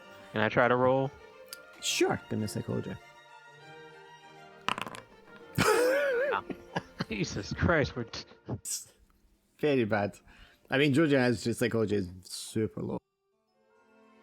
Yeah, 10. Sure. Okay, yeah. I mean, there's an exchange between the mother and the servant for a moment, and the servant goes, "I'm really sorry, ma'am. I didn't see him. And I think he must have slipped on the wine." But of course, Georgiana used so that he went down like at the same moment as they like bumped into the guy. And she's like, the mother gets down and she's like, Georgie, and starts like fanning him. And some of the servants come over. They also like crowd around him to kind of block the view from everyone else and like help him to his feet, and then take him off to the side. And everyone else is just sort of standing there like, oh my goodness, what happened? How quickly does the doctor get there? Yeah, fairly quickly. I mean, he'll come along. And at first the servant is kind of like, no, it's fine. And then the mother goes, shh, and they say, okay, and they let him in. Well, I'm intrigued now because that was so odd. Okay, sure. You go over. I turn to Elizabeth and say, do you think he got something from your father? Yeah, illness. No. I'll be back in a moment then, man. I just want to go check and see if everything's okay. And she goes over as well into the room. So they go into this little side room, and the door's closed over, but it's not shut. There is a kind of servant standing on the inside of the door. What do you want to do? Have we all crowded outside the door? Okay. I think so, because Nathaniel's actually got some decent skills in first aid, so I was like, Okay, cool. I think Nathaniel would try to like offer his assistance to the good doctor. Sure. You go over, gently knock on the door, and maybe Georgiana's moved over to try and just check out what's happening at the same time. She's a bit of an eavesdropper. Yeah, so you're just kind of sidling over, just trying to discreetly listen to see what's happening. So you knock on the door, Mercer, and the servant opens. What do you say to him? If the good doctor would allow, and the lady, of course, I have some skill rendering first aid. The servant turns I around could be of assistance. and says, Dr. Parsons, and Dr. Parsons like, stands up and he shakes his head, and they open the door a little wider. Parsons steps right up to you at the door, says, "It's quite all right, Master. Thank you for offering the help. No, it's okay. He's just had a little slip, that's all. I'm sure a bit of fresh air and he'll be fine." I probably don't have a good enough skill. Is he lying to me right now? Psychology. And Georgiana, you can roll psychology as well because you're just like kind of observing. How does luck work again? You spend it 1-to-1 to alter the roll, and you want to get it low. And I need to get a You'd have to get below 10. 10. Yeah. Yeah. All right. That would be Oh all my of my God. luck in one go. Yeah. The only thing you can do is push it to reroll it, but I wouldn't at a 10. That's crazy. Yeah. Fair. Right. Everybody's psychology. Damn. Does anybody have good psychology? I do. Yeah, so you kind of like brush the side and you say, no, it'll be fine. And he like comes out and closes the door behind him, leaving them in there. And he says, well, Mercer, I mean, perhaps we should get back to playing that game of cards, eh? And he like jostles you a little bit before brushing by. Yes. I'll follow him because I guess why not? As far as I'm aware, all is well. Okay. Would you I want? give Elizabeth a little bit of space because, Yeah, she brother disappears and into the I'm room just with kind of- them, with her mum, yeah. and just kind of leaves you there. Jennings, what would you like to do? And debate though, because that was kind of weird as hell. Yeah. I mean, you're just gonna all kind of gather together for a second to be like, did you see that? That was all. Yeah, I'd actually gather together and talk to them. There's something not right here. Well, you guys obviously know that. Maybe Elizabeth's father had some tropical disease or something from his travels, and Hey, babe. he spread it to his son. Right. Now, I get close a little, and then I show him the thing I found in the bathroom. I found this. Does anyone know what this is? What is it? Not sure. But it didn't look like it was supposed to be in the bathroom. Okay, any of you that's involved in that conversation can make an occult roll. Do you do that? Do you just click on it? Yeah, just click on occult. I'll let you roll. Here. Wow. Georgiana grasps it, and all of a sudden the demon manifests. Drops dead. She goes, I think it's and then her head explodes. You can roll as well, Glenn. Since you're like holding it. Mercer and Mansford Juice can also roll. I got 5. Let's see. Oh! Yeah, there's no fucking way I get this. Do it. Yeah, see? Oh. Not far off it. Okay, so Samuel, I mean, in your teachings, like I said, you probably recognise this is the kind of thing like a witch doctor, a pagan might use in some sort of ritual, and that's what it seems to be to you. Oh, he's the Reverend, isn't he? Yeah. Okay, he's the clergy. Let's see, Georgiana, you examine it, and as you do so, you prick your finger on the sharp edge of one of the leaves. No. No. No. I believe I'm bleeding. Yes, you are. Oh, crap. I already know what's gonna happen, or I just... You need a bandage.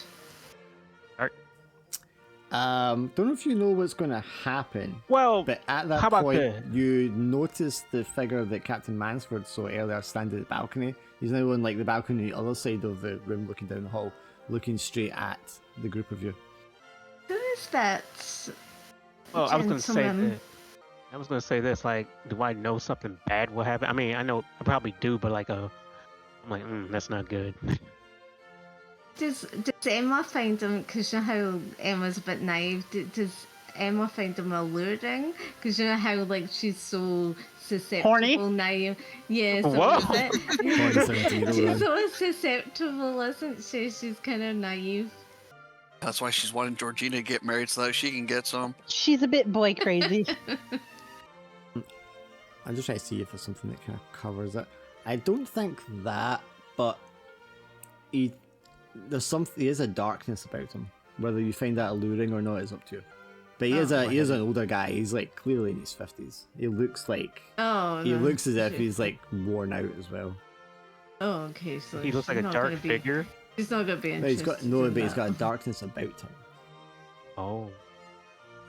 He looks straight That up. may he just actually be clocked us. quite. Yeah, Might actually be the opposite, as in that might be actually quite scary. Yeah, he makes your like skin crawl, gives you goosebumps, not in a good way. Yep.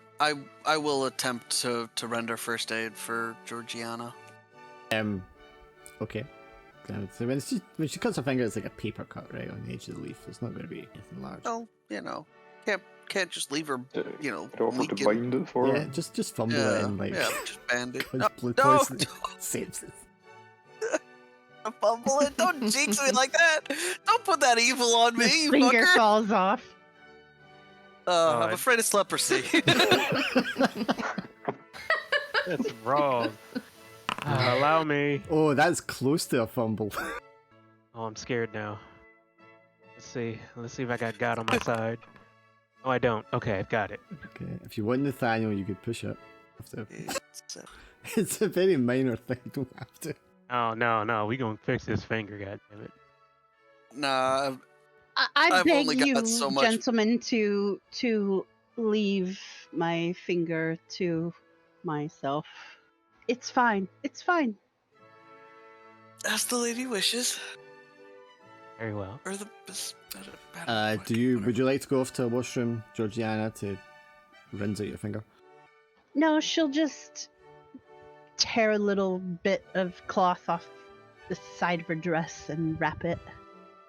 Oh my. To Emma's Well, like- horror, Emma's like, your dress. Just a bit of women did that all the time. Just a bit of a like a ribbon or something. Emma would rather the dress survive than her sister. So you Jeff, tear a little bit of your dress off, wrap it around the finger. Like once it stops bleeding, do you discard that or keep it around your finger or what? Just tie it around the finger and leave it. Yeah, you see after a few moments Elizabeth and her mother come out of the room. No sign of George, the brother. I go up to Elizabeth and I'm like, Shay, are you okay? Yes, I'm fine. George is fine. He just fell. Must have been too much excitement and the worry of your father. I do think he's been horribly stressed with all of this put upon him, yes. He's not used to this many people in one place, you see, so I think he was just nervous. But I'm sure he'll be alright. I'm sure he'll be back later. Did you not see the glances between him and Georgiana? Uncharacteristically, Elizabeth doesn't seem interested in continuing that conversation just now. And she tries to like divert attention by talking about something. Have you seen that Miss Radcliffe with the captain? It's unsightly. I think it might be a good thing that she's, settled. Oh no, Emma, come on. I mean, she's all over him. Can I see? Does Elizabeth usually talk like that? Because she's usually nicer, isn't she? Yeah, give me a psychology check. Oh, so close. Yeah, so far. Are you okay? You don't usually, you're usually not, I don't talk usually that way. what? You usually Talk don't- what to me? We talk like this all the time. Yes, but we talk about niceties. I'm being this is- nice. Do you find my comedy unpleasant? Of course not. You're my best friend. You're my bosom friend. I'm not quite sure what you're getting at, Emma, but I'm not sure I care for your tone just now. Yes, but you're my close friend. You're like a sister to me. That's what I mean. And I just worry. Well, there's nothing to worry about. Everything's fine. She looks around. Everything's fine. Pray not speak about it again. Yeah. Let's Yes. just enjoy the party. Let's not. Let's see if the cake has been served. Ah, cake. Hopefully the maid doesn't have flat jelly. I love flat jelly. Okay. The dancing kind of winds down a bit after the incident to a slower pace, and people kind of filter out the dance room a bit more to go play cards, into the smoke room, the billiards room, just to kind of like hang out and talk. The music keeps playing very kind of just like softly in the background, but nobody's really dancing anymore. They're just sort of standing around having a conversation. It's definitely dark outside by this point. It's a clear night in the summer though, and the moon is out in full bloom. and the moonlight kind of like streaming in through the large windows into the vault. But the son, Frederick, is nowhere to be seen. And Sir Northlake has yet to make his appearance. And where's Mr. Knightley in all this? I think since Em and Elizabeth are kind of off checking out the cake and stuff like that, he's sort of like hanging around that area, talking to other people, and maybe slowly kind of worming his way towards the two of them, but not in a way that's super obvious. Okay. I think I would like to play interception, and just as he starts to like, make a move towards Emma or Georgiana, just kind of appear in front of him and be like, "Excuse me, sir, might I have a word with you?" Well, actually, I was about to speak to someone, old boy, if you don't mind. I'm afraid it's very urgent. Something you mentioned earlier. I was requiring a little bit of clarification on. It lowers his head, looks you straight in the eye for a second to gauge you, says, "Of course, if you insist." Like, turns and walks with you. Yeah, just trying to find like someplace a little bit more private. Sure. I mean, there are plenty of like side rooms and corridors and alcoves you can go off to. Yeah, probably like a side room or something. Just you mentioned something about looking out for me. I was a little confused by that. In what way were you looking out for me, sir? Don't be shy, old man. You're here for the same reason I am, yes? I'm here as a guest of my friend and commanding officer. Oh yes, the Captain Mansford seems a little stiff in the back, don't you think? Well, we're military men, not quite frequent visitors of these fancy balls. Says, no, I imagine you military men are accustomed to more lowly conditions. I believe you have dishonorable intentions for the young Miss Wentworth. Because I'm sure you're quite mistaken, sir. My intentions are nothing but the most honourable, he says with a wink and a smirk. I'm going to tell you this once. Stay away from them, sir. Roll intimidate, please. Oh, okay. What's your size? Okay. What is your size? Where does that At say? the top, next to your stat. Oh, 40, I guess. Okay, so you're shorter than average. Yeah, I'm shorter than average, but I'm. He's a military man. He can handle himself. Yeah. Okay, well, I mean, maybe Edmund is. I mean, he's a cad, so he's just like a coward once he's caught out and slimy little creature like that. Yeah, for sure. Like, despite the height difference, like, I fully lay a hand on his shoulder and just kind of grip it. Yeah, because not I mean, overly hard, but definitely gripping it. Yeah, because I mean, that's an extreme success. So he's not just cowed. I mean, he's like, oh shit. Because maybe for a moment he thought you were like him on the prowl. But now you're kind of like pulling him up for it, and you're like, oh shit, you are a soldier. And you're here with another soldier who's a respected soldier, and he's like, oh fuck. Yeah, so, once again, I don't want to see you near Miss Emma Wentworth or her sister. As a matter of fact, I don't want to see you around any young girls around this party. Do we have an understanding, sir? He takes a gulp and like takes your hand and pushes it off him. Says, "Yes, I believe we are at a complete understanding, sir. I'm sorry for any misappropriation on my part." Glad that we understand each other. Have a good day, sir, Mr. Knightley. Yes, you too, Mr. Mercer. And he kind of like steadies himself a little bit, takes a drink, and then walks off to the card room. Mercer will definitely just remain where he's standing and just let him walk away, just kind of follow him with his eyes. But as soon as he's alone, he's like, oh my god, that felt good. That up, yes! And then I'll make sure I'm looking prim and proper and just return to everyone else. Mansford, what are you doing with this is happening? Am I still with Miss Emma at this point? She, Miss Emma? Oh, sorry, Miss Jane, I should say. Yeah, I mean, you, as much as you maybe try to offload her to somewhere else, she is like attached to you. Yeah, I think I would probably be trying to get over to ask the doctor about what happened to young George, but probably having difficulty in doing that because Jane is with him. So you've got her attached, and you're kind of trying to follow them at a distance as best you can, and she's like talking away in your ear, and you're sort of like half listening, nodding along.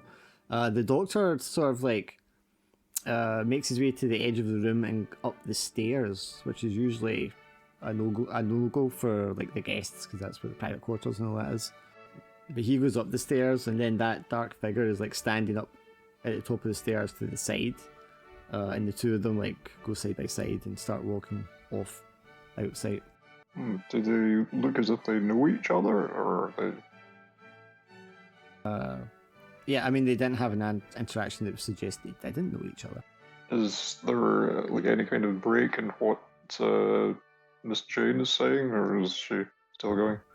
You could roll etiquette to try and find an appropriate moment to let her go.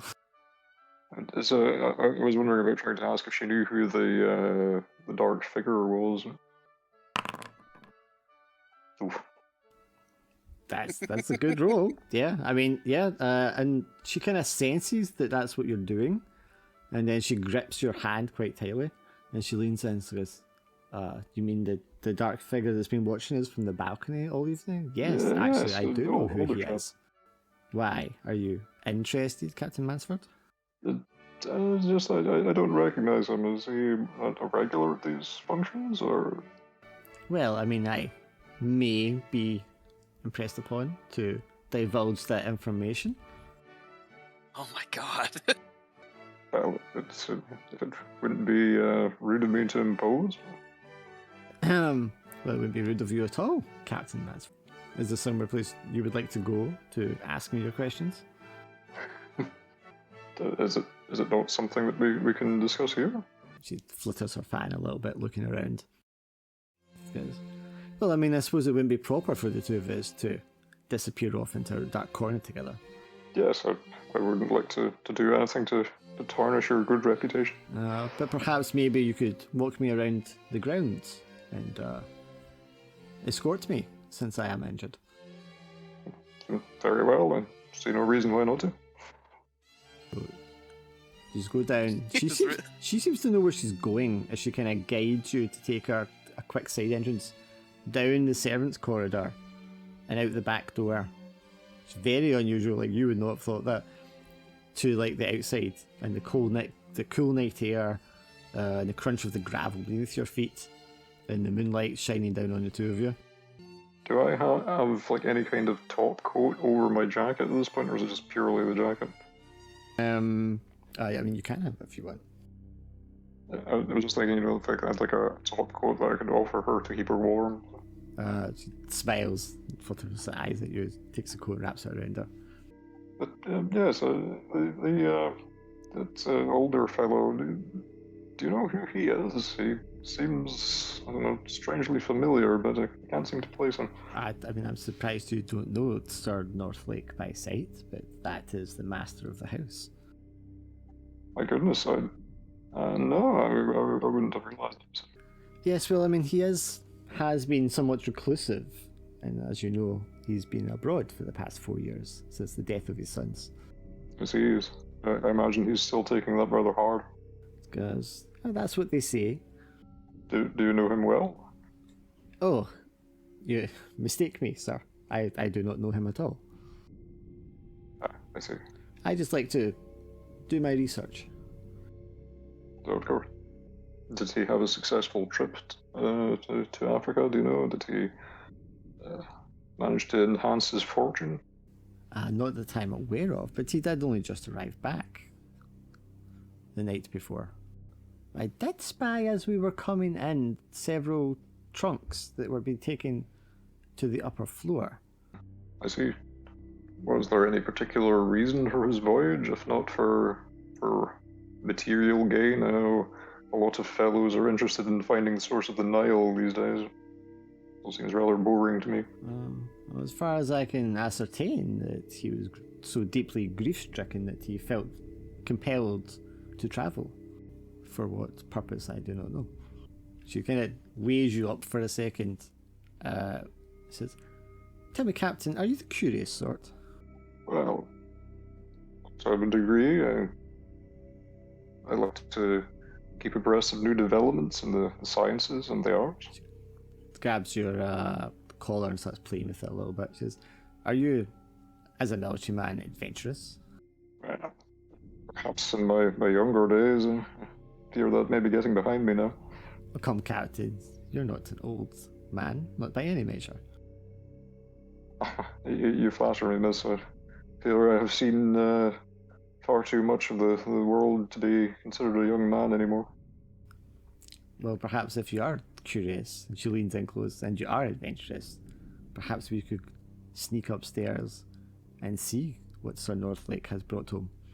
I think I would be rather apprehensive of that one, but also I am kind of curious as to what business that the doctor has with this man with his strange presence. So as I will kind of give a vague nod, kind of not fully committed to it, but urging her to go ahead, as she seems to know where she's going. Yeah, she nods,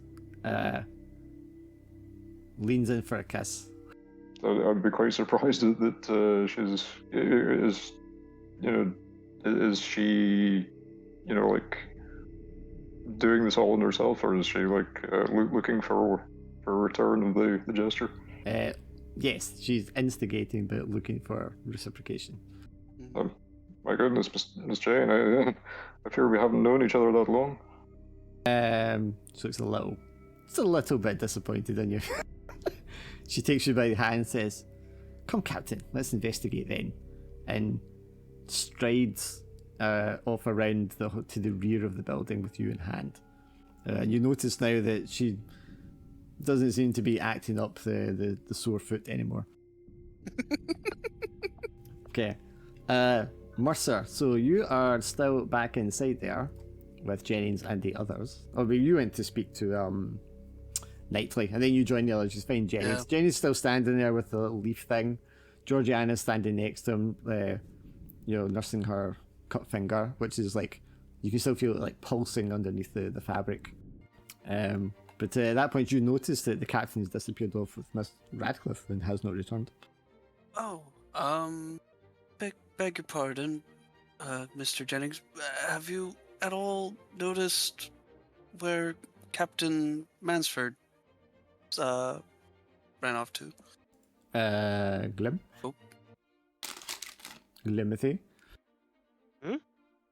A captain? Not sure.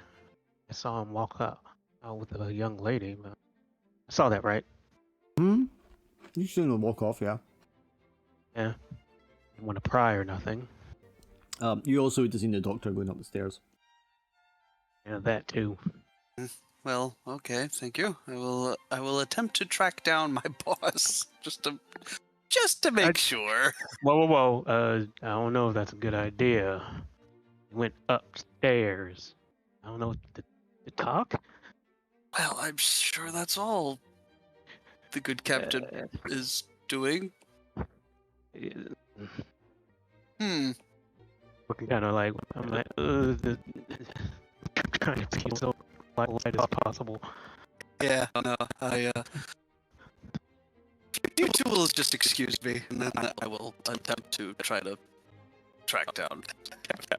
Oh no. So you want to go where? You want to go walk outside the way that she took him? Yeah, I'll just. I mean, I'd rather not like burst up in the same room as them, but if I just want to make sure I have an idea of his whereabouts. Imagine you bursting in Just like, Captain, how could you? No. Oh, there you are! Thank goodness, Captain. I got you just before she took you. She was not on her. Sure, you'd stick your head. I mean, it's like you look around, like they must have gone down the servants' entrance, and you like. Can everyone hear me? I can now, yeah. Yes. Okay, cool. Yeah. I was just going to say, Georgiana, we must save Jane's reputation. Let us take her for a stroll. Okay. So the three of you are going to go after them. Yes. Oh lordy. Jennings, do you want to go with them, or do you want to go do something else while they go that way? I'm gonna be stealthy about You know, I'm concerned for the lady. So I'm just like, Sure, yeah, you're escorting them, whereas Mercer's kind of like ahead of you all because he's like, oh my god, my captain. No, I'm right behind them though. Yeah, So yeah, I'm yeah. gonna at the guard. Okay, I so didn't want anybody following so me. Mercer, you go and you open up the servants' entrance, and the butler who like addressed you earlier is standing there with like a plate with the glasses on it and just looks at you and goes, Off this fucking guy, man. sorry, sir, but this is the servants' corridor. And then Emma, Georgiana, and the Reverend come up behind you. So it is. Did you find the cake? I was just looking for the cake. On behalf of. The It just kind of vaguely just. We all want good cake. Yeah. is fast talk. Okay, somebody roll fast talk to blag their way past the. Oh no! Oh Christ. I'll just talk. Yeah, I mean you should all I'm give a an attempt. 5. You know what? Fuck it. Oh, okay, Emma, you could spend 4 luck hell. to make that a success. Okay, 4 luck. Yeah, Just your say luck's on that's the fine. left side, just Rouge's about 4. Okay, so Emma, what do you say to him to let use by? Oh, you were close. I say to him that what's called, you know, I look at Georgiana and I say about the cut in the hand, and I'm like, she has a cut in her hand, and you know, we know that there's a sewing kit in here to, you know, to give her like a wee stitch. So you're friends her. with Elizabeth, and you've probably been here before, and this Yeah. butler's probably had to deal with you before, and he just kind Yeah. of like looks to the side, he's like, very well, Miss Wentworth, and he like stands aside to let you pass. Thank you. You just go down the servant's entrance, and there's only like a back door leading outside from the end of this corridor. So you open that door. As unlikely as it seems that he would have taken her all the way back here and look outside, but there's no one standing outside. Maybe they went their separate ways. Mm-hmm. Don't want to besmirch the good captain's reputation. You walk outside, you're on the gravel, and you're looking around like, where did they go? And there's no sign of where they could be. And you turn around and look back up at the house, and you can see in the upper floor, one of the lights are on, and a couple of shadow figures are having like an animated discussion. Of course, which you can't hear from this distance. Oh, poor Jane. Georgiana. Reputation. Reputation. I know, right? What? What can I roll for this? I mean, you just wouldn't be able to hear what they're saying from down here. I know, but maybe body language, but I don't know. Ooh, I know it doesn't have like an intuition or anything like that. Yeah, never mind. Yeah, you could roll psychology to try and determine if it's like an argument or, you know, a kind of vague idea. Oh, wow. Whoa. Damn. Okay.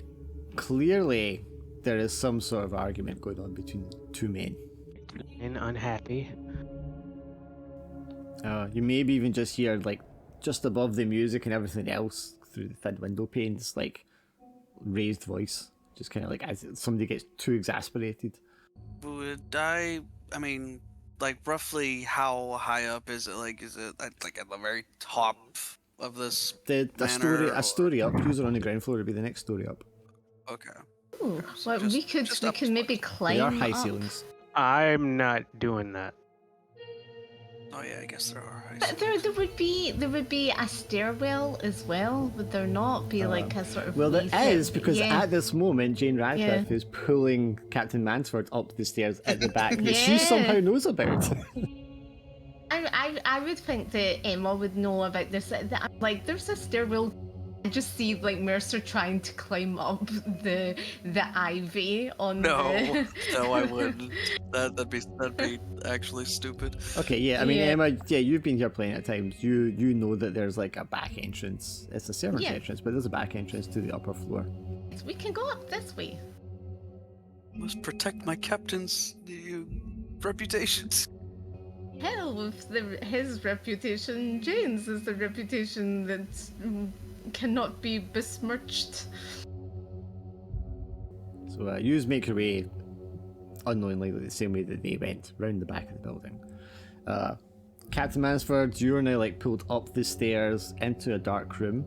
Somehow Miss Radcliffe is able to like open the back window door and just kind of like jimmies it for a second, and it's open. She's like, "Come, Captain," like pulls you in after her, and the room is like all dark, the lights are out.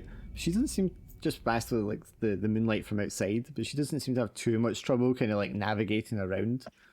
Can I like maybe roll psychology again to try to see what I make of all this? I'm just like, Sure. The one time you've experienced this kind of behaviour before is when you, as an infantryman, had to deal with looters. The way she's sort of like scouring the room without like ransacking it, just kind of like checking everywhere. And you notice now that she has on her person like quite a large bag, a little larger than the other ladies were carrying around with them. Oh. She was trying to steal some silverware. I will note this, but keep it to myself. I mean, I feel like at this point I still am at the stage where I don't want to embarrass her by saying the wrong thing, especially after what happened to her foot earlier on, even though that seems to be better now. And she says in a hushed tone to you, Captain, she's like, "I don't think it's anything in this room. Perhaps the next one. I know I saw them bring those trunks up here." And her accent is not quite as proper as it was downstairs. It's kind of like as if like she was maintaining it before and it's dropping a little bit now, and she sounds a little more common. Are you looking for something in particular, Miss? She's slightly confused by this. Stops for a second, looks straight up at you with a big smile and flirtatious look in her eyes, then just like strokes your chest with one hand. It's like, no, Captain. I thought we were curious. We wanted to know what Sir Northlake had brought home from the Dark Continent. Yes, quite. Well then, surely this is our little adventure together, she says, squeezing you. I'm getting more and more worried about where this is going. She gives you a peck on the cheek and says, "Come, let's see what he has." And like opens the door to the hallway and looks left, looks right, and then quickly pulls you along into the next room. The rest of you, Emma, you lead them round the back of the building, and there's the stone stairs leading up to the next story. Make haste. The light is not on in the room that the patio opens to, but the door is ajar. Okay, you hear like a door closing as you like get into that room. Trying to, obviously there's no lights on in here, but how well can we see? Yeah, I mean, the moon's out, so there's a lot of moonlight coming in, and then your eyes, you've had time to night adjust, so you can kind of make out shapes and where things are, just not in detail. I would definitely take the lead and try to. Is there any other doors in here, or is it just the one door? There are several doors. There is a door that's kind of built into the wall. There is a door going into an adjacent room, and then there's a door in the far corner, which you would guess would go into the hallway by the. Which door did it sound like closed? Give me a navigate roll. Navigate! Oh no! Yeah, I mean, maybe Emma should do it since she's been here before. Oh, I guess that's. No, you're that's miles fair. off. Yeah, I don't know what I was getting excited for. It's like, oh, I'm only 43 short. Yeah, I'm stupid. I've got high spot hidden. I wonder if I can Yeah, see you can roll that, anything. yeah.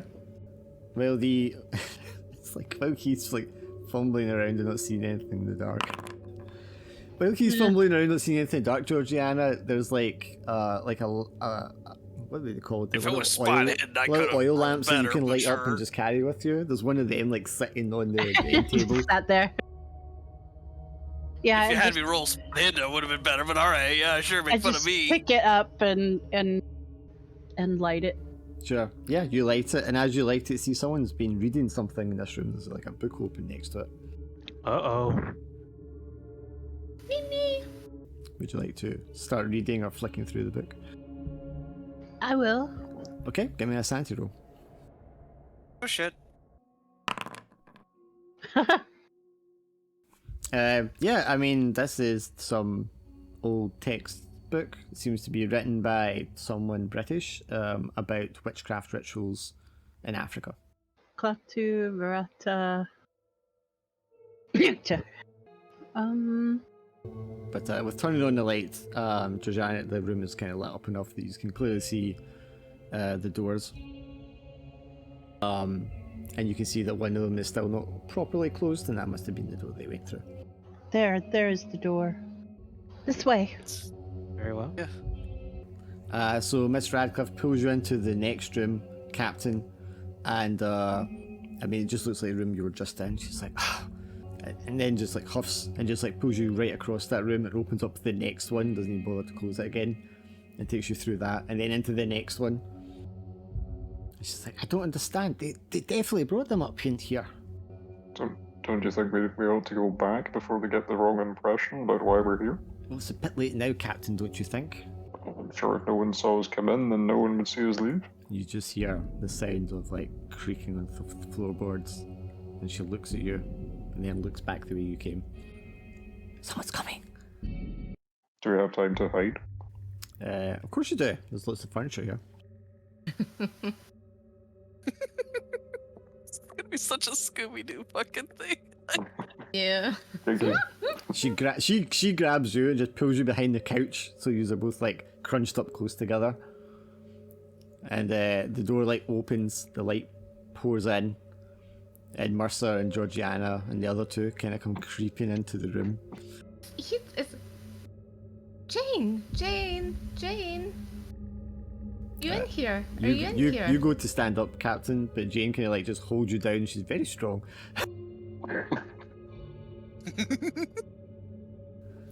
But of course, you are stronger if you want to just like brush her off and stand up. At this point, I'm not sure which would be the worst Do I outcome. hear anything? Yeah, I'm gonna put the listen. Sure. I mean, it's not that big. Yeah, I mean, yeah, you're going to hear her like grab him, and maybe he goes like, ah. Jane, I know you're in here. You've been hiding, haven't you? She You've throws on been a naughty. She throws on a smile, Mansford, and just like assumes the mirror that she had earlier, and she's just like, ah, you found us. I thought we could my hide, but you found us. What's this? This is like the best game of hide and seek ever. I think does Manford stand up, or is it just Jane? Well, she'll stand up first. Okay. Season the initiative. So I'll probably try and follow suit and give a polite cough again in the hope of diffusing the situation. Are you unwell, Captain? That's quite a bad cough you got there. Jane like yes, seems to have followed me from France, I fear. Jane just like leans against him with one hand on his chest and just goes, "Oh no, he's just nervous because he broke my toe earlier." Oh, you okay, Jane? Oh, it's fine. It was quite the accident. No, it's quite fine. Yes, I believe the doctor was upstairs. We were wondering if he might provide something to, calm Miss Jane's disposition. You all hear like a dudump on the floor above. Oh, what was that? Positionally speaking, are we like roughly under where that window was where the two men were arguing? No, you're on that floor now. Oh, that's right. Oh, okay, but the third is still up higher. Above, Okay. yeah, on the third floor. Interesting. Okay. Definitely throwing some curious looks towards Richard, but now that's sort of taking precedence. Well, I suppose we should leave you to it. There's Jade like No. pulls the captain over to this. She goes, "Oh, don't be silly. No, you can all play as well. Why don't we all go on a little adventure?" We adventure might Yes. be better than cake. It would be improper to leave a lady on her own, unescorted with a young man. Exactly. You cannot leave us alone now that you've caught us. Come, and it's such a Right. wonderful building. Let's explore it together. Of course, we wouldn't want the young lady to be left unescorted by alone with a young man. She Right, giggles and Captain. just like waves her hand at you, Mercer. She says, Oh, yeah. "You're so bad, Mr. Mercer. The captain would never be like that. He's an absolute gentleman." I'm saying nothing. How are you doing, Reverend? Are you okay? I'm not sure. Give me an Not occult sure. roll, Jennings, please. Let me find out. Let me find out right now. Oh, What they're do I all- see? Yeah, I mean they're all talking, Samuel. But as soon as you walked into the room, there's like an emblem on this like, God, what the hell is it called? You know, like you have like the hereditary symbol up, maybe like the shield with all the heraldry on it, and it have like all the flowers around it and stuff like that, carved like on wood. There's something like that The family positioned up. crest. Yeah. Something like that, like up on the wall across from you. But this isn't like some British coat of arms. This is some like occult symbolism. You know, it's like it looks like an aboriginal depiction of like a dog's head crossed with like some sort of like bird form. I walk up to it and look up. I'm like, what is this? What You, here? you hold up the little plant thing that you were holding earlier, and you can see that there's like a row of them, like fitted along the bottom of this thing. Look at that. This either is something of a.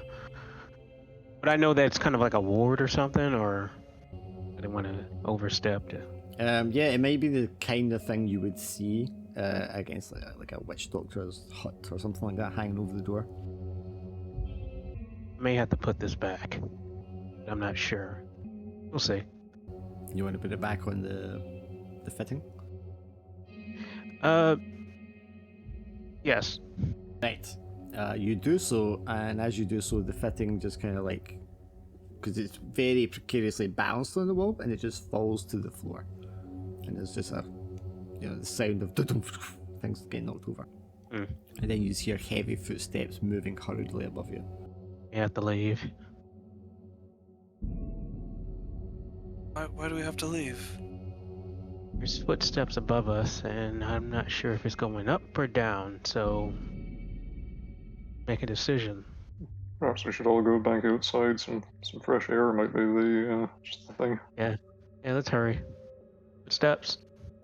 You just move back out into the hallway, and you see at the end of the hall a male figure, kind of like steps, as if he's like just came quickly down the steps at the end of the hall, and he like turns to face you all, and then just like falls forward flat on his face. Fuck. Good God. Oh, okay, yeah. I'll rush over and Yeah, I go Yeah. too. I'm like, oh no. Same. I'll go as well. You run over, and Dr. Parsons is like lying face down, spread out on the carpet, with a sharp blade stuck into his back. Oh crap, what's the blade look like? It's got a wooden carved handle, and the blade itself is not made of metal, it's made of... I don't Good touch the God. blade. Who must have done such a thing? Where's your friend? You still with us, or? who are you talking to? You're all still there. Oh, okay. Oh, either another cult or try to figure it out. I mean, he just fell over. Yep. I mean, it's probably pointless, but I want to check his vitals. Sure. He has a pulse. It's very faint. He doesn't seem to be breathing. His pupils are like pinpricks. Oof. Is there any hope that I could save him with literally no supplies on me right now? Anything I could do right now that can save him? I mean, you could put him into a recovering position and try to rouse him or something. Yeah. You would need an I'll definitely extreme try. success. He is a doctor. He could also check his pockets for any like medicine or anything. Yeah, I'll definitely check him over for supplies and try to do what I can to save his life. Great roll. Nope. God, dude. Well, okay, that's a little closer to my thing, so I can probably bump that down, right? Yeah, but you need an extreme success. So you need to get a Oh, fifth. fuck. You need to get like 11. Oh my god. Alright, so yeah, there's no point. Yeah, I mean he's on I'll the take edge of failure. death, but there's nothing you can do for him here. He needs a hospital. Yeah, I'll just try to put try to hold, put pressure, get him into a recovery position, and just like, this man needs a hospital now. All of the clocks in the building start to chime 12. You hear ding, ding, ding, ding, ding, and the music stops downstairs. Something that's supposed to happen at 12. I'm asking Emma. No, I think like he was supposed to come down, Elizabeth's father, before 12. Was it not just 11 when we came here? You hear like a man's anguish cry from the main hall, and then panic and screams. Down at the ball. Georgiana, father and mother. The sound of people panicking, pushing past each other, dropping things, smashing things, slamming open doors. What in heavens? What's going on? Okay, now I'm no longer a butler. I'm a soldier now. He rips his shirt I off. don't have a weapon. Not that extreme. But I obviously don't. I don't have a weapon on me, but I'm going to like look for a weapon that, You definitely saw a pair of flintlock rifles crossed, hanging on the Yeah. wall in one of the rooms. Going old school. Yeah, okay, I'll try to pull one off the thing, and then check to make sure it's actually loaded or capable of firing. I mean, it's definitely not loaded. Yeah. But you can maybe find some, like, you would have to like load it with the shot and ram it with the rod and all that Yeah. kind of stuff. Yep. And powder. I need powder. Yep. I mean, you can give me a roll to see if you can find that in short order. Yeah, that. Spot hidden, I guess. You're going to need like a better than a regular success. Anybody can roll. Oh my god. Oh, so you would need to get that down to 25. I have a reasonable amount of stat and spot hidden. I could try it. I tell you what, I would like you to make a luck roll actually to see if you find exactly what you need. A what? A luck roll. You just Oh, click on where's luck. Oh shit, yeah. Nathaniel finds everything he needs to load his rifle. Emma goes, "Why are you bothering with that?" and opens up like a chest that's in the room, and there's like more rifles and ammunition. Oh. And maybe a hunting shotgun. Oh bloody hell! Yeah. So I'll who grab wants what? Rifle, shot, Yeah. powder. Oath. Now I have thine I'll machine have gun. a rifle because I've been doing the shooting, remember? I know how to use one of them now. Yeah.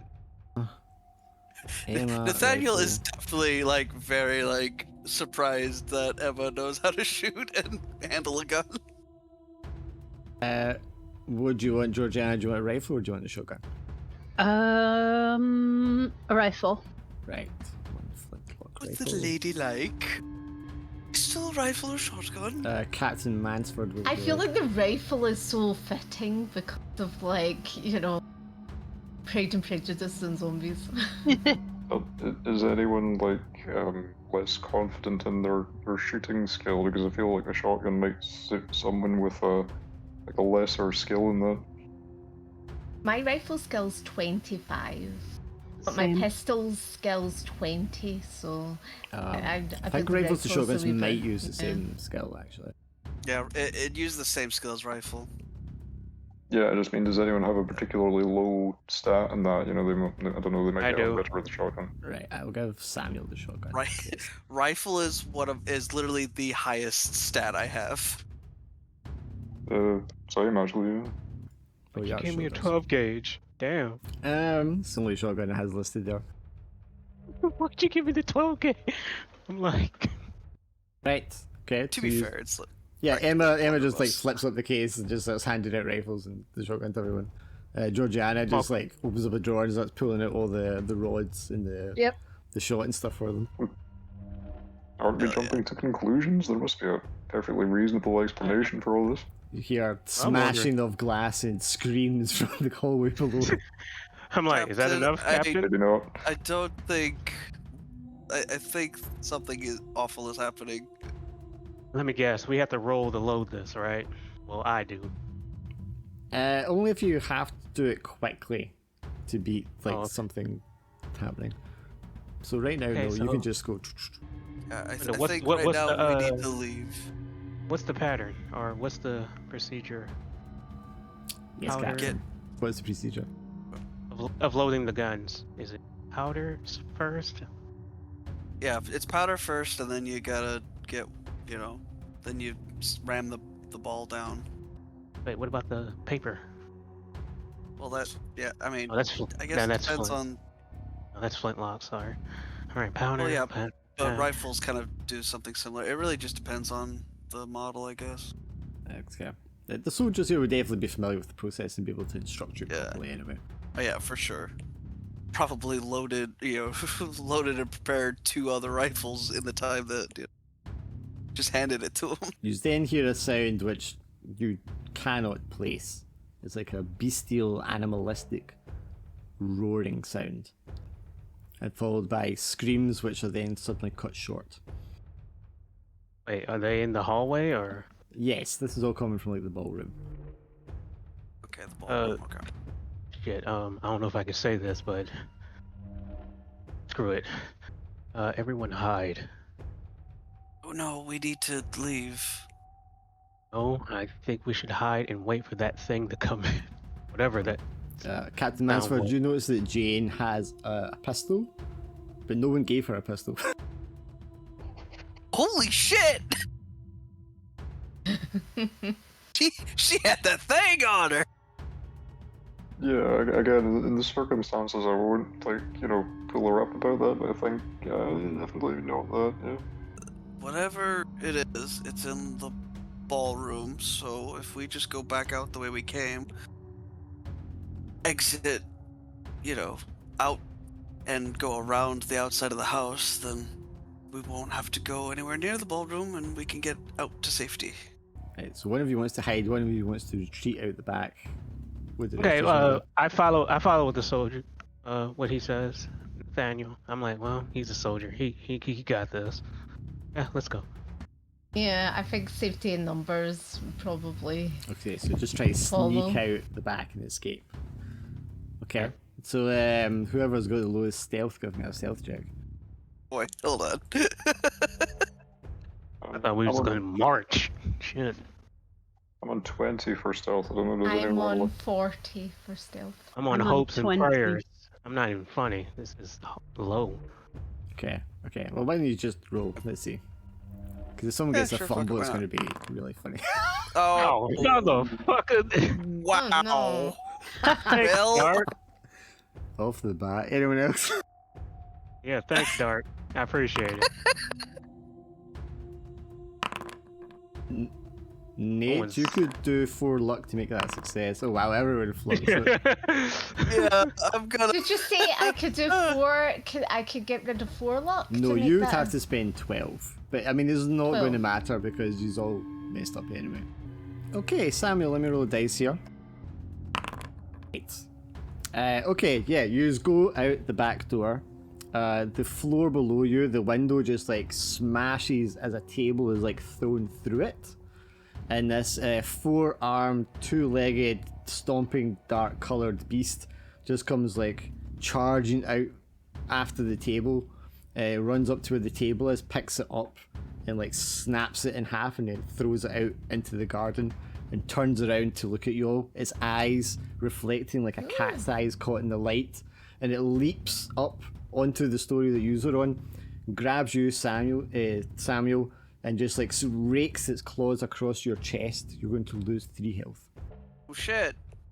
It has a face that's kind of like a bald dog, but like a sort of, I mean, it looks like the color of the night sky. That's really dark purplish navy blue. How close is it to the rest of us? I mean, are we... If he was just like in front of you or to the side of you all, then it's only a few feet away.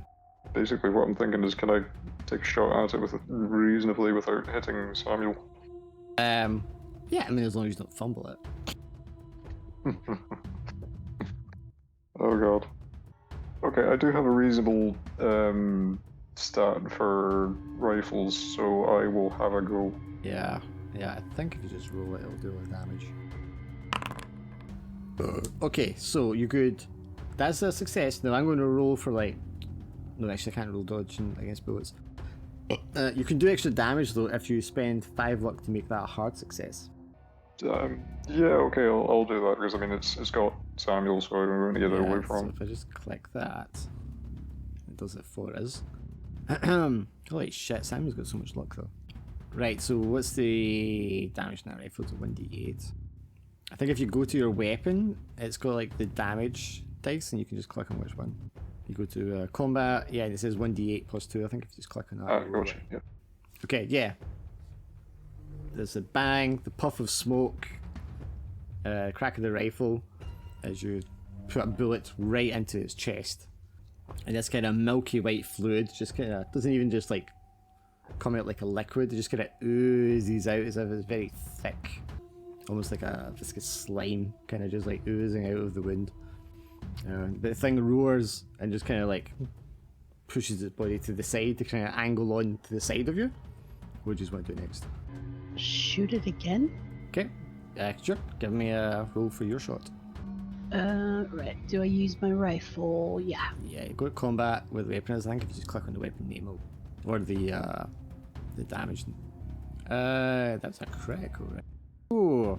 Okay, so the first shot, second shot into the other side of its chest, and the thing just roars at the two of you and like leaps down the stairs and runs back into the building. Everybody make a sanity check. Okay, so if you succeed, you lose 1 sanity, and if you fail, you're going to lose 4 sanity. Check where What's you- mine? What's mine? You succeeded, so you just lose 1. Samuel fucking aced the man. Oh no, I'm mad. I got cut. Abomination. Yeah. You hear like a manned voice yelling out of a window somewhere above you. And now my son no longer sick. My son will be strong and hold this house for eternity. Definitely the words of sane man. Okay, so you shoot the beast twice, it runs inside. What do you want to do? Yeah, I'm definitely still trying to urge everyone to flee back the way we came, to get outside and back to the ground floor as soon as possible. Okay, so you come. Yeah, I mean, you can continue out the back, down the steps there, come around the side of the building where you came out originally. All the servants, everybody, they're like running out of the building. You can see Emma and Georgiana's father is kind of like pulling their mother, and her dress is just covered in blood. Oh. Jesus, yeah. He's dragging along the gravel, and she's just like, what was the thing? Where's Shoot the it. thing at? I kind of thought Emma or Georgiana might run over to them, but Walking out Yeah, for the there's your thing. parents. Yeah, I'm not leaving Richard's side, so wherever he's going. yeah, I mean I'll probably look to the ladies at this point. If they want to go over, then I believe we should stick with them, but I'll defer to them. Sure, you look them over, Mansford, but Jane is not with you anymore. And right on cue, you hear a scream from back inside the building. Oh hell. Oh man. That girl is nothing but trouble. I think I still feel badly about knowingly leaving someone behind, so I will reload my rifle and then go back to look and see what's happened. Okay, and since Mercer's sticking with you, he's going to go with you. What about the rest of you? Sticking with the girls. Okay, so where do the girls go? Do you just go with your parents, or do you just go back inside? Parents. Yeah, I would probably go wherever Georgiana was going because she's my big sister. Bell Goose. It's lovely to Yeah. serve with you. Like I say, 2 of you run back in, and the vicar goes with the ladies to try and get the parents back to the carriage and get the fuck out of there. You two, though, however, run back in to rescue Jane. You run up the stairs, and she's no sign of her there. You can hear her scream again. You run through the room into the corridor. You look down into the hall below, and you can see that she's like up against the wall, and she's like bang, bang, bang, letting out shots as the thing is like advancing on her. What do you want to do? Is she visible? Can we see if she's hitting what she's firing at? I mean, It'd be hard for her to miss point blank. Yeah. Right. I will. Sorry. I was just gonna say I'm gonna just crouch down, take aim, and fire with my rifle. Okay, if you want to take a shot, I will try and grab Jane and pull her away from there. Okay, so you give me a shot, Swindle, and then you give me like an athletics or something. I just click the rifle name, or Yeah. You give me a dex check, Alan. Yeah. Yeah, you need to click the there you go. Oof. Okay, you could spend luck if you've got it to make that a success. How much would it take? 14. 14. You wanna click the button on that, Swindle, in the chat, and then click it. okay. And then click for damage. 9. Oof. Okay. yeah, I'm kind of good with rifles. And you wanna spend the luck, Alan? Yeah, I suppose I'm really gonna have to. Okay. You don't have to if you're quite content not getting there in time.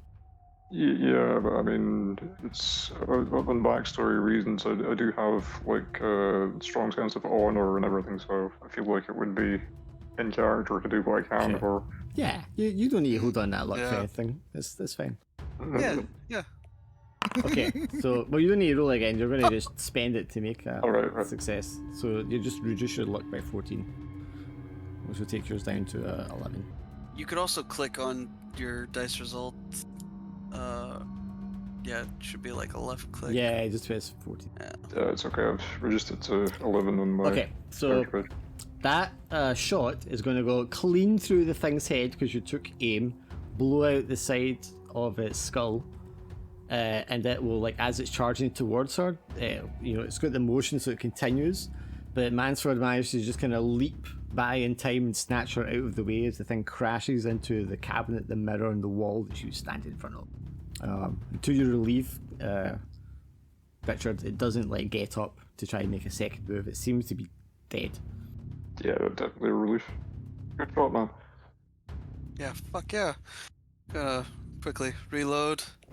Jane's just like, thank you, and she grabs you and gives you a passionate kiss, Richard. Again, I'm slightly overcome by this, but in the circumstances, I will assume that she's just overcome. And then she turns around and quickly snatches up her bag, which jingles as if there's like metal things inside it. Thanks, this lady. Oh dear. You girls and the vicar assist your parents and drag your mother, who's bleeding. She's been like stabbed in the side by the claws, and round the front. You're trying to get someone's attention to bring the carriage around, but the people who can have already like grabbed the horses and like made their getaway with it. As you come around the front of the building, you can see the sun. Northlake, was it George? George, just kind of like standing there shirtless with his hands stretched out to the moon, and there's all these like snaking, like insectoid, jerky looking like arms sticking out of his body, like a dozen of them in different directions, and he's just like vibrating and shaking in front of the moonlight. What would you like to do? What's enough to shoot? You can shoot, of course. Shoot George. Okay, yep, you're just gonna give him a shooting action. Alright, accurate, because this is a 12-gauge shotgun. I have to get close to him. I believe the rules for that are like when you did Delta Green. So you just you roll to shoot, but you do like the max damage. Oh, that ain't that some shit. Why is that out of that? Samuel, there you go. And then just roll damage. And if Emma and Georgiana want to roll their guns as well. Whoa, 16! Holy shit. Actually, I actually like that. Why does it say you have not selected a target for your flintlock rifle check? Do you want I to think it's proceed? because you need to like click a token. You just click on the name of the gun, though, it should roll it on. I clicked the name of the gun. Oh, is that you, player 5? Okay. Player I do 4. actually like that. Let's see if Emma do enough to finish off. Click the button on the chat, hun. See where it came up, like, oh, your gun's info there? There's a button at the bottom, you just click. Oh, and Emma's the only one to miss. Can I use my luck? Can I use luck? You rolled a 92. I don't think you have enough luck to make that. Oh, So blast, flintlock, a big chunk of the left side of his body just gets blown off with the shotgun, and then the bullet hits him in the other shoulder, and he kind of like stumbles over for a second, and then turns around, and you can see like half of his skull is just like melted away, and it's just this kind of like wet fur of like a dog's head underneath the skull that's kind of like growing through on the inside, and he just like snarls with that half of his mouth, and like leaps towards you, Emma. What do you want to do? I want to dodge. Right, okay, give me a dodge roll. How much luck do you have? I have 46 luck. Okay, see if you click on that red bug thing where you rolled, and then it says spent 18 luck to pass, you can click that spend. Where does it say that? I'll just click it, because you're going to want to dodge. Yeah, you dodge out of the way as he leaps towards you, and leaps right over you, onto a maid who's like running out of the house from behind you.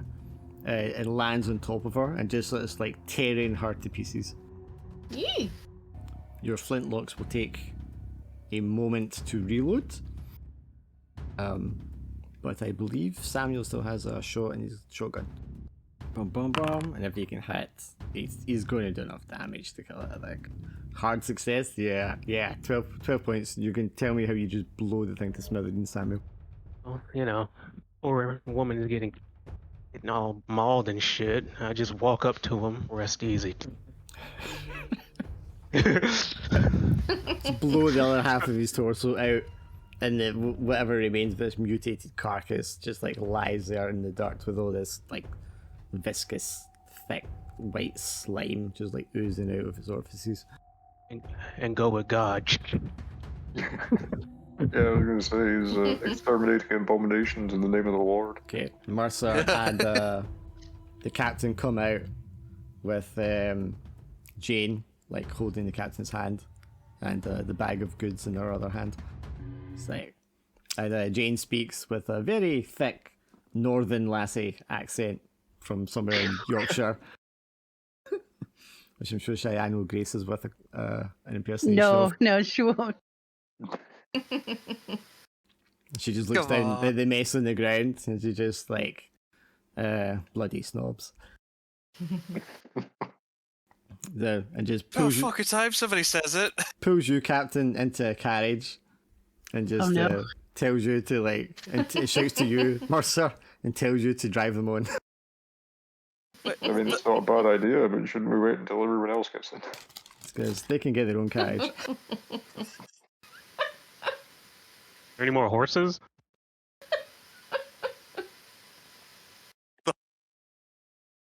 No. No, but the threat's passed. I just do a lot of damage in this game. I said, is there any more horses? Oh, that's so wild. I get to drive the carriage and listen to my boss. After killing godless abominations. Like, come on, man. I hate parties. You just added another ancestor. So where did you get that what's called This one. picture, that image from? That one? They're all from the scenario. Oh, just wondered if it was a hotel. Oh, the scene? It's Yes. it's somewhere in Wiltshire, I can't remember what it's called. Gatling House or something like that. Oh, okay. That was fun. It's the same one there. I like a bit of Pride and Prejudice references. Yeah. I like how I didn't understand a single fucking thing. I was Very, very on brand for you. I was trying so hard not to overstep. yeah. Well, Glim knew exactly what you had to do. You were standing up, sitting down exactly when you shoot him. Listen, Yeah. man, I'm a soldier. I'm not in this world. Well, when it comes to chivalry, I already had that, but when it came to like, oh shit, I can't investigate. I'm a priest. The thing is, like, I know some rules of etiquette, but there's like you guys were telling me stuff, and I was like, oh, I did not know that. Holy shit! And every time they Like, I came knew in, the whole stood up. I knew the whole standing up and sitting down shit, but I think I was just so like stressed about everything else that I was fucking up with that I just completely forgot. I think that's why your character Mercer was like nearly on his fourth drink, wasn't it? Yeah, So, like yeah. just genuinely like fuck, I can't, I hate these parties. Like, Cheyenne, I was worried about that damn prick of your finger. I was like, oh shit. you know, I was Yeah, I thought so I was gonna happy come with back, that yeah. intimidation. I thought, yeah, I was so happy with I that had intimidation. an African witch doctor in the basement doing a ritual. But I just didn't have the opportunity for you to like go into the basement. Yeah. Oh, we didn't really investigate a lot, did we? Really? No, because we're not I think Scooby in the gang. Yeah, I think the scenario definitely is not quite so investigation focused. So, I have questions now that we've played it.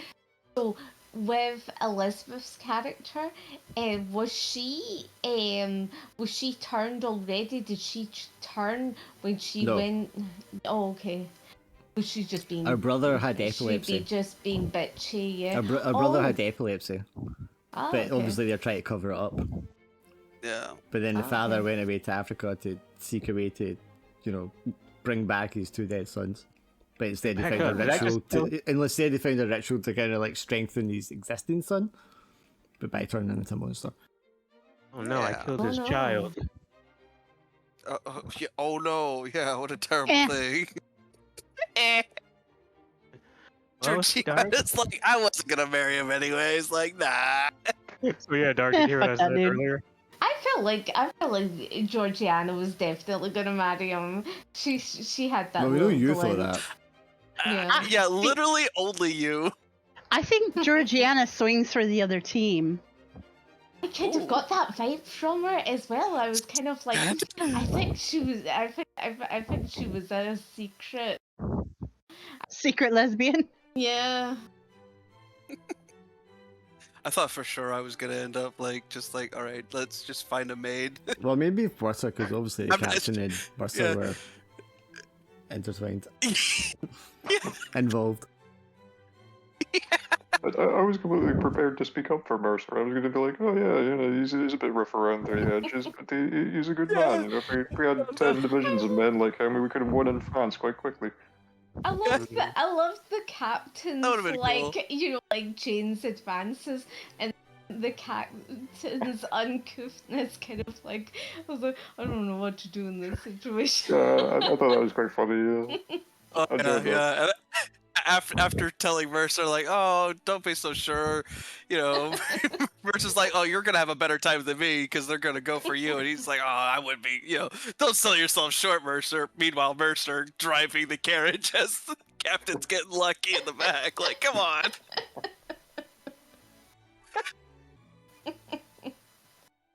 It's so fucking funny. I thought for sure though I was gonna have to like, I thought that one that scoundrel bastard, whatever the fuck, Knightley was gonna come back and be a shithead. Well, I was actually looking forward to killing him. he was just the cat, like Yeah. Fair enough, fair stereotypical enough. cat. It did that sort of as well with the captain and Jane. It was like definitely the sort of Miss Piggy and Kermit moment. I was kind of she was just like eating him. Well, I was thinking at that Dragging point, I around. was like, well, Swindle always gets the fun with the NPC women like stabbing Yeah. him in the dark and stuff. Let's like go have one. Yeah. Yeah. No, she kept on flirting with him, and I was like, "Oh, this is sounding way too fucking familiar, dude. Like, you need to get out of there. He's That's gonna like- kill you." Yeah. I had that Sure, she was as gonna be a well, monster. but see, I was thinking about the Cthulhu with the lane. I was just like, oh my god, he's gonna get stabbed to death. I thought for sure you were gonna start saying like, "Oh yeah," and she pokes you in the ribs. I'm like, "Oh fuck, it's happening." He's being stabbed to death. Or I was thinking like some little wormy was gonna come out or something like that, like out of the mouth. yeah. And, ugh, yuck. For sure, she was gonna turn into a monster. Yeah, definitely. Yeah. No, she was just there to rob people. Yeah. I thought that was funny as fuck. The moment you described her big bag, I was like, this. Oh, she ain't even rich. Well, she probably is. She's just making her money off stealing shit. That's so fucking funny. Yeah, in the scenario, it's got her profession as con artist. Yeah. Nice. What was that movie we watched the other night? It was the 70s. And, The movie Andromeda called- strain? the Andromeda strain, that was good. What's that going to do with this? I was just thinking of That's a leap. Just random. Yeah. I was just thinking about that movie. Alright, well, that was fun. I'm gonna Right, hop off here. I'm gonna go spend 3 hours watching Yes, enjoy. The Odyssey. I was gonna ask Maybe it was Cheyenne, was Obsession good? Did you watch Obsession? Hell yeah, really that was a good. good movie. Really good. Was it Yeah, that movie okay? is amazing. Really up, You good. watched Really it, didn't disturbing. you? Oh, nice. Yeah, Okay. fucked up but amazing. Oh, I can't wait because I'm gonna watch it tomorrow night. And the part that really fucked me up when she came to the house. Me, it was just the way they shot her in shadow so much of the time. Yeah. So your mind is kind of playing tricks on you because you can't really see her face or anything, and you just kind of the shadows just mess with your brain because you're filling in the blanks. Mm-hmm. Ooh. Goody. Oh, yeah. Have you seen it, Goose? Obsession? Yeah. Right, no, I read a synopsis of it. I'm not sure if it's something I would go and see or not, to be honest. It's a lot of film. Just thought it I was mean- really scary. Yeah, I hear it's good and all. It's just I'm not sure it's one for me. I would say Backrooms instead. I quite enjoyed that. Oh, is that Oh, good? that's I've that not too. seen it. Yeah, I didn't like it as much as the YouTube series it was based on, but it's still a good film. Do you know what I was disappointed in was that I watched recently, and it's like, Toy Story 5. I thought that would have been a Oh. lot funnier. You can go than Cheyenne the without being rude, by the way, it's fine. Oh, sorry. Yeah, I heard someone say the fifth one is kind of like a direct-to-video film. Yeah, it wasn't that. I just think there wasn't as many jokes in it. It wasn't as it was very kind of. They went for the sort of emotional side. I think, like kind of sentimental.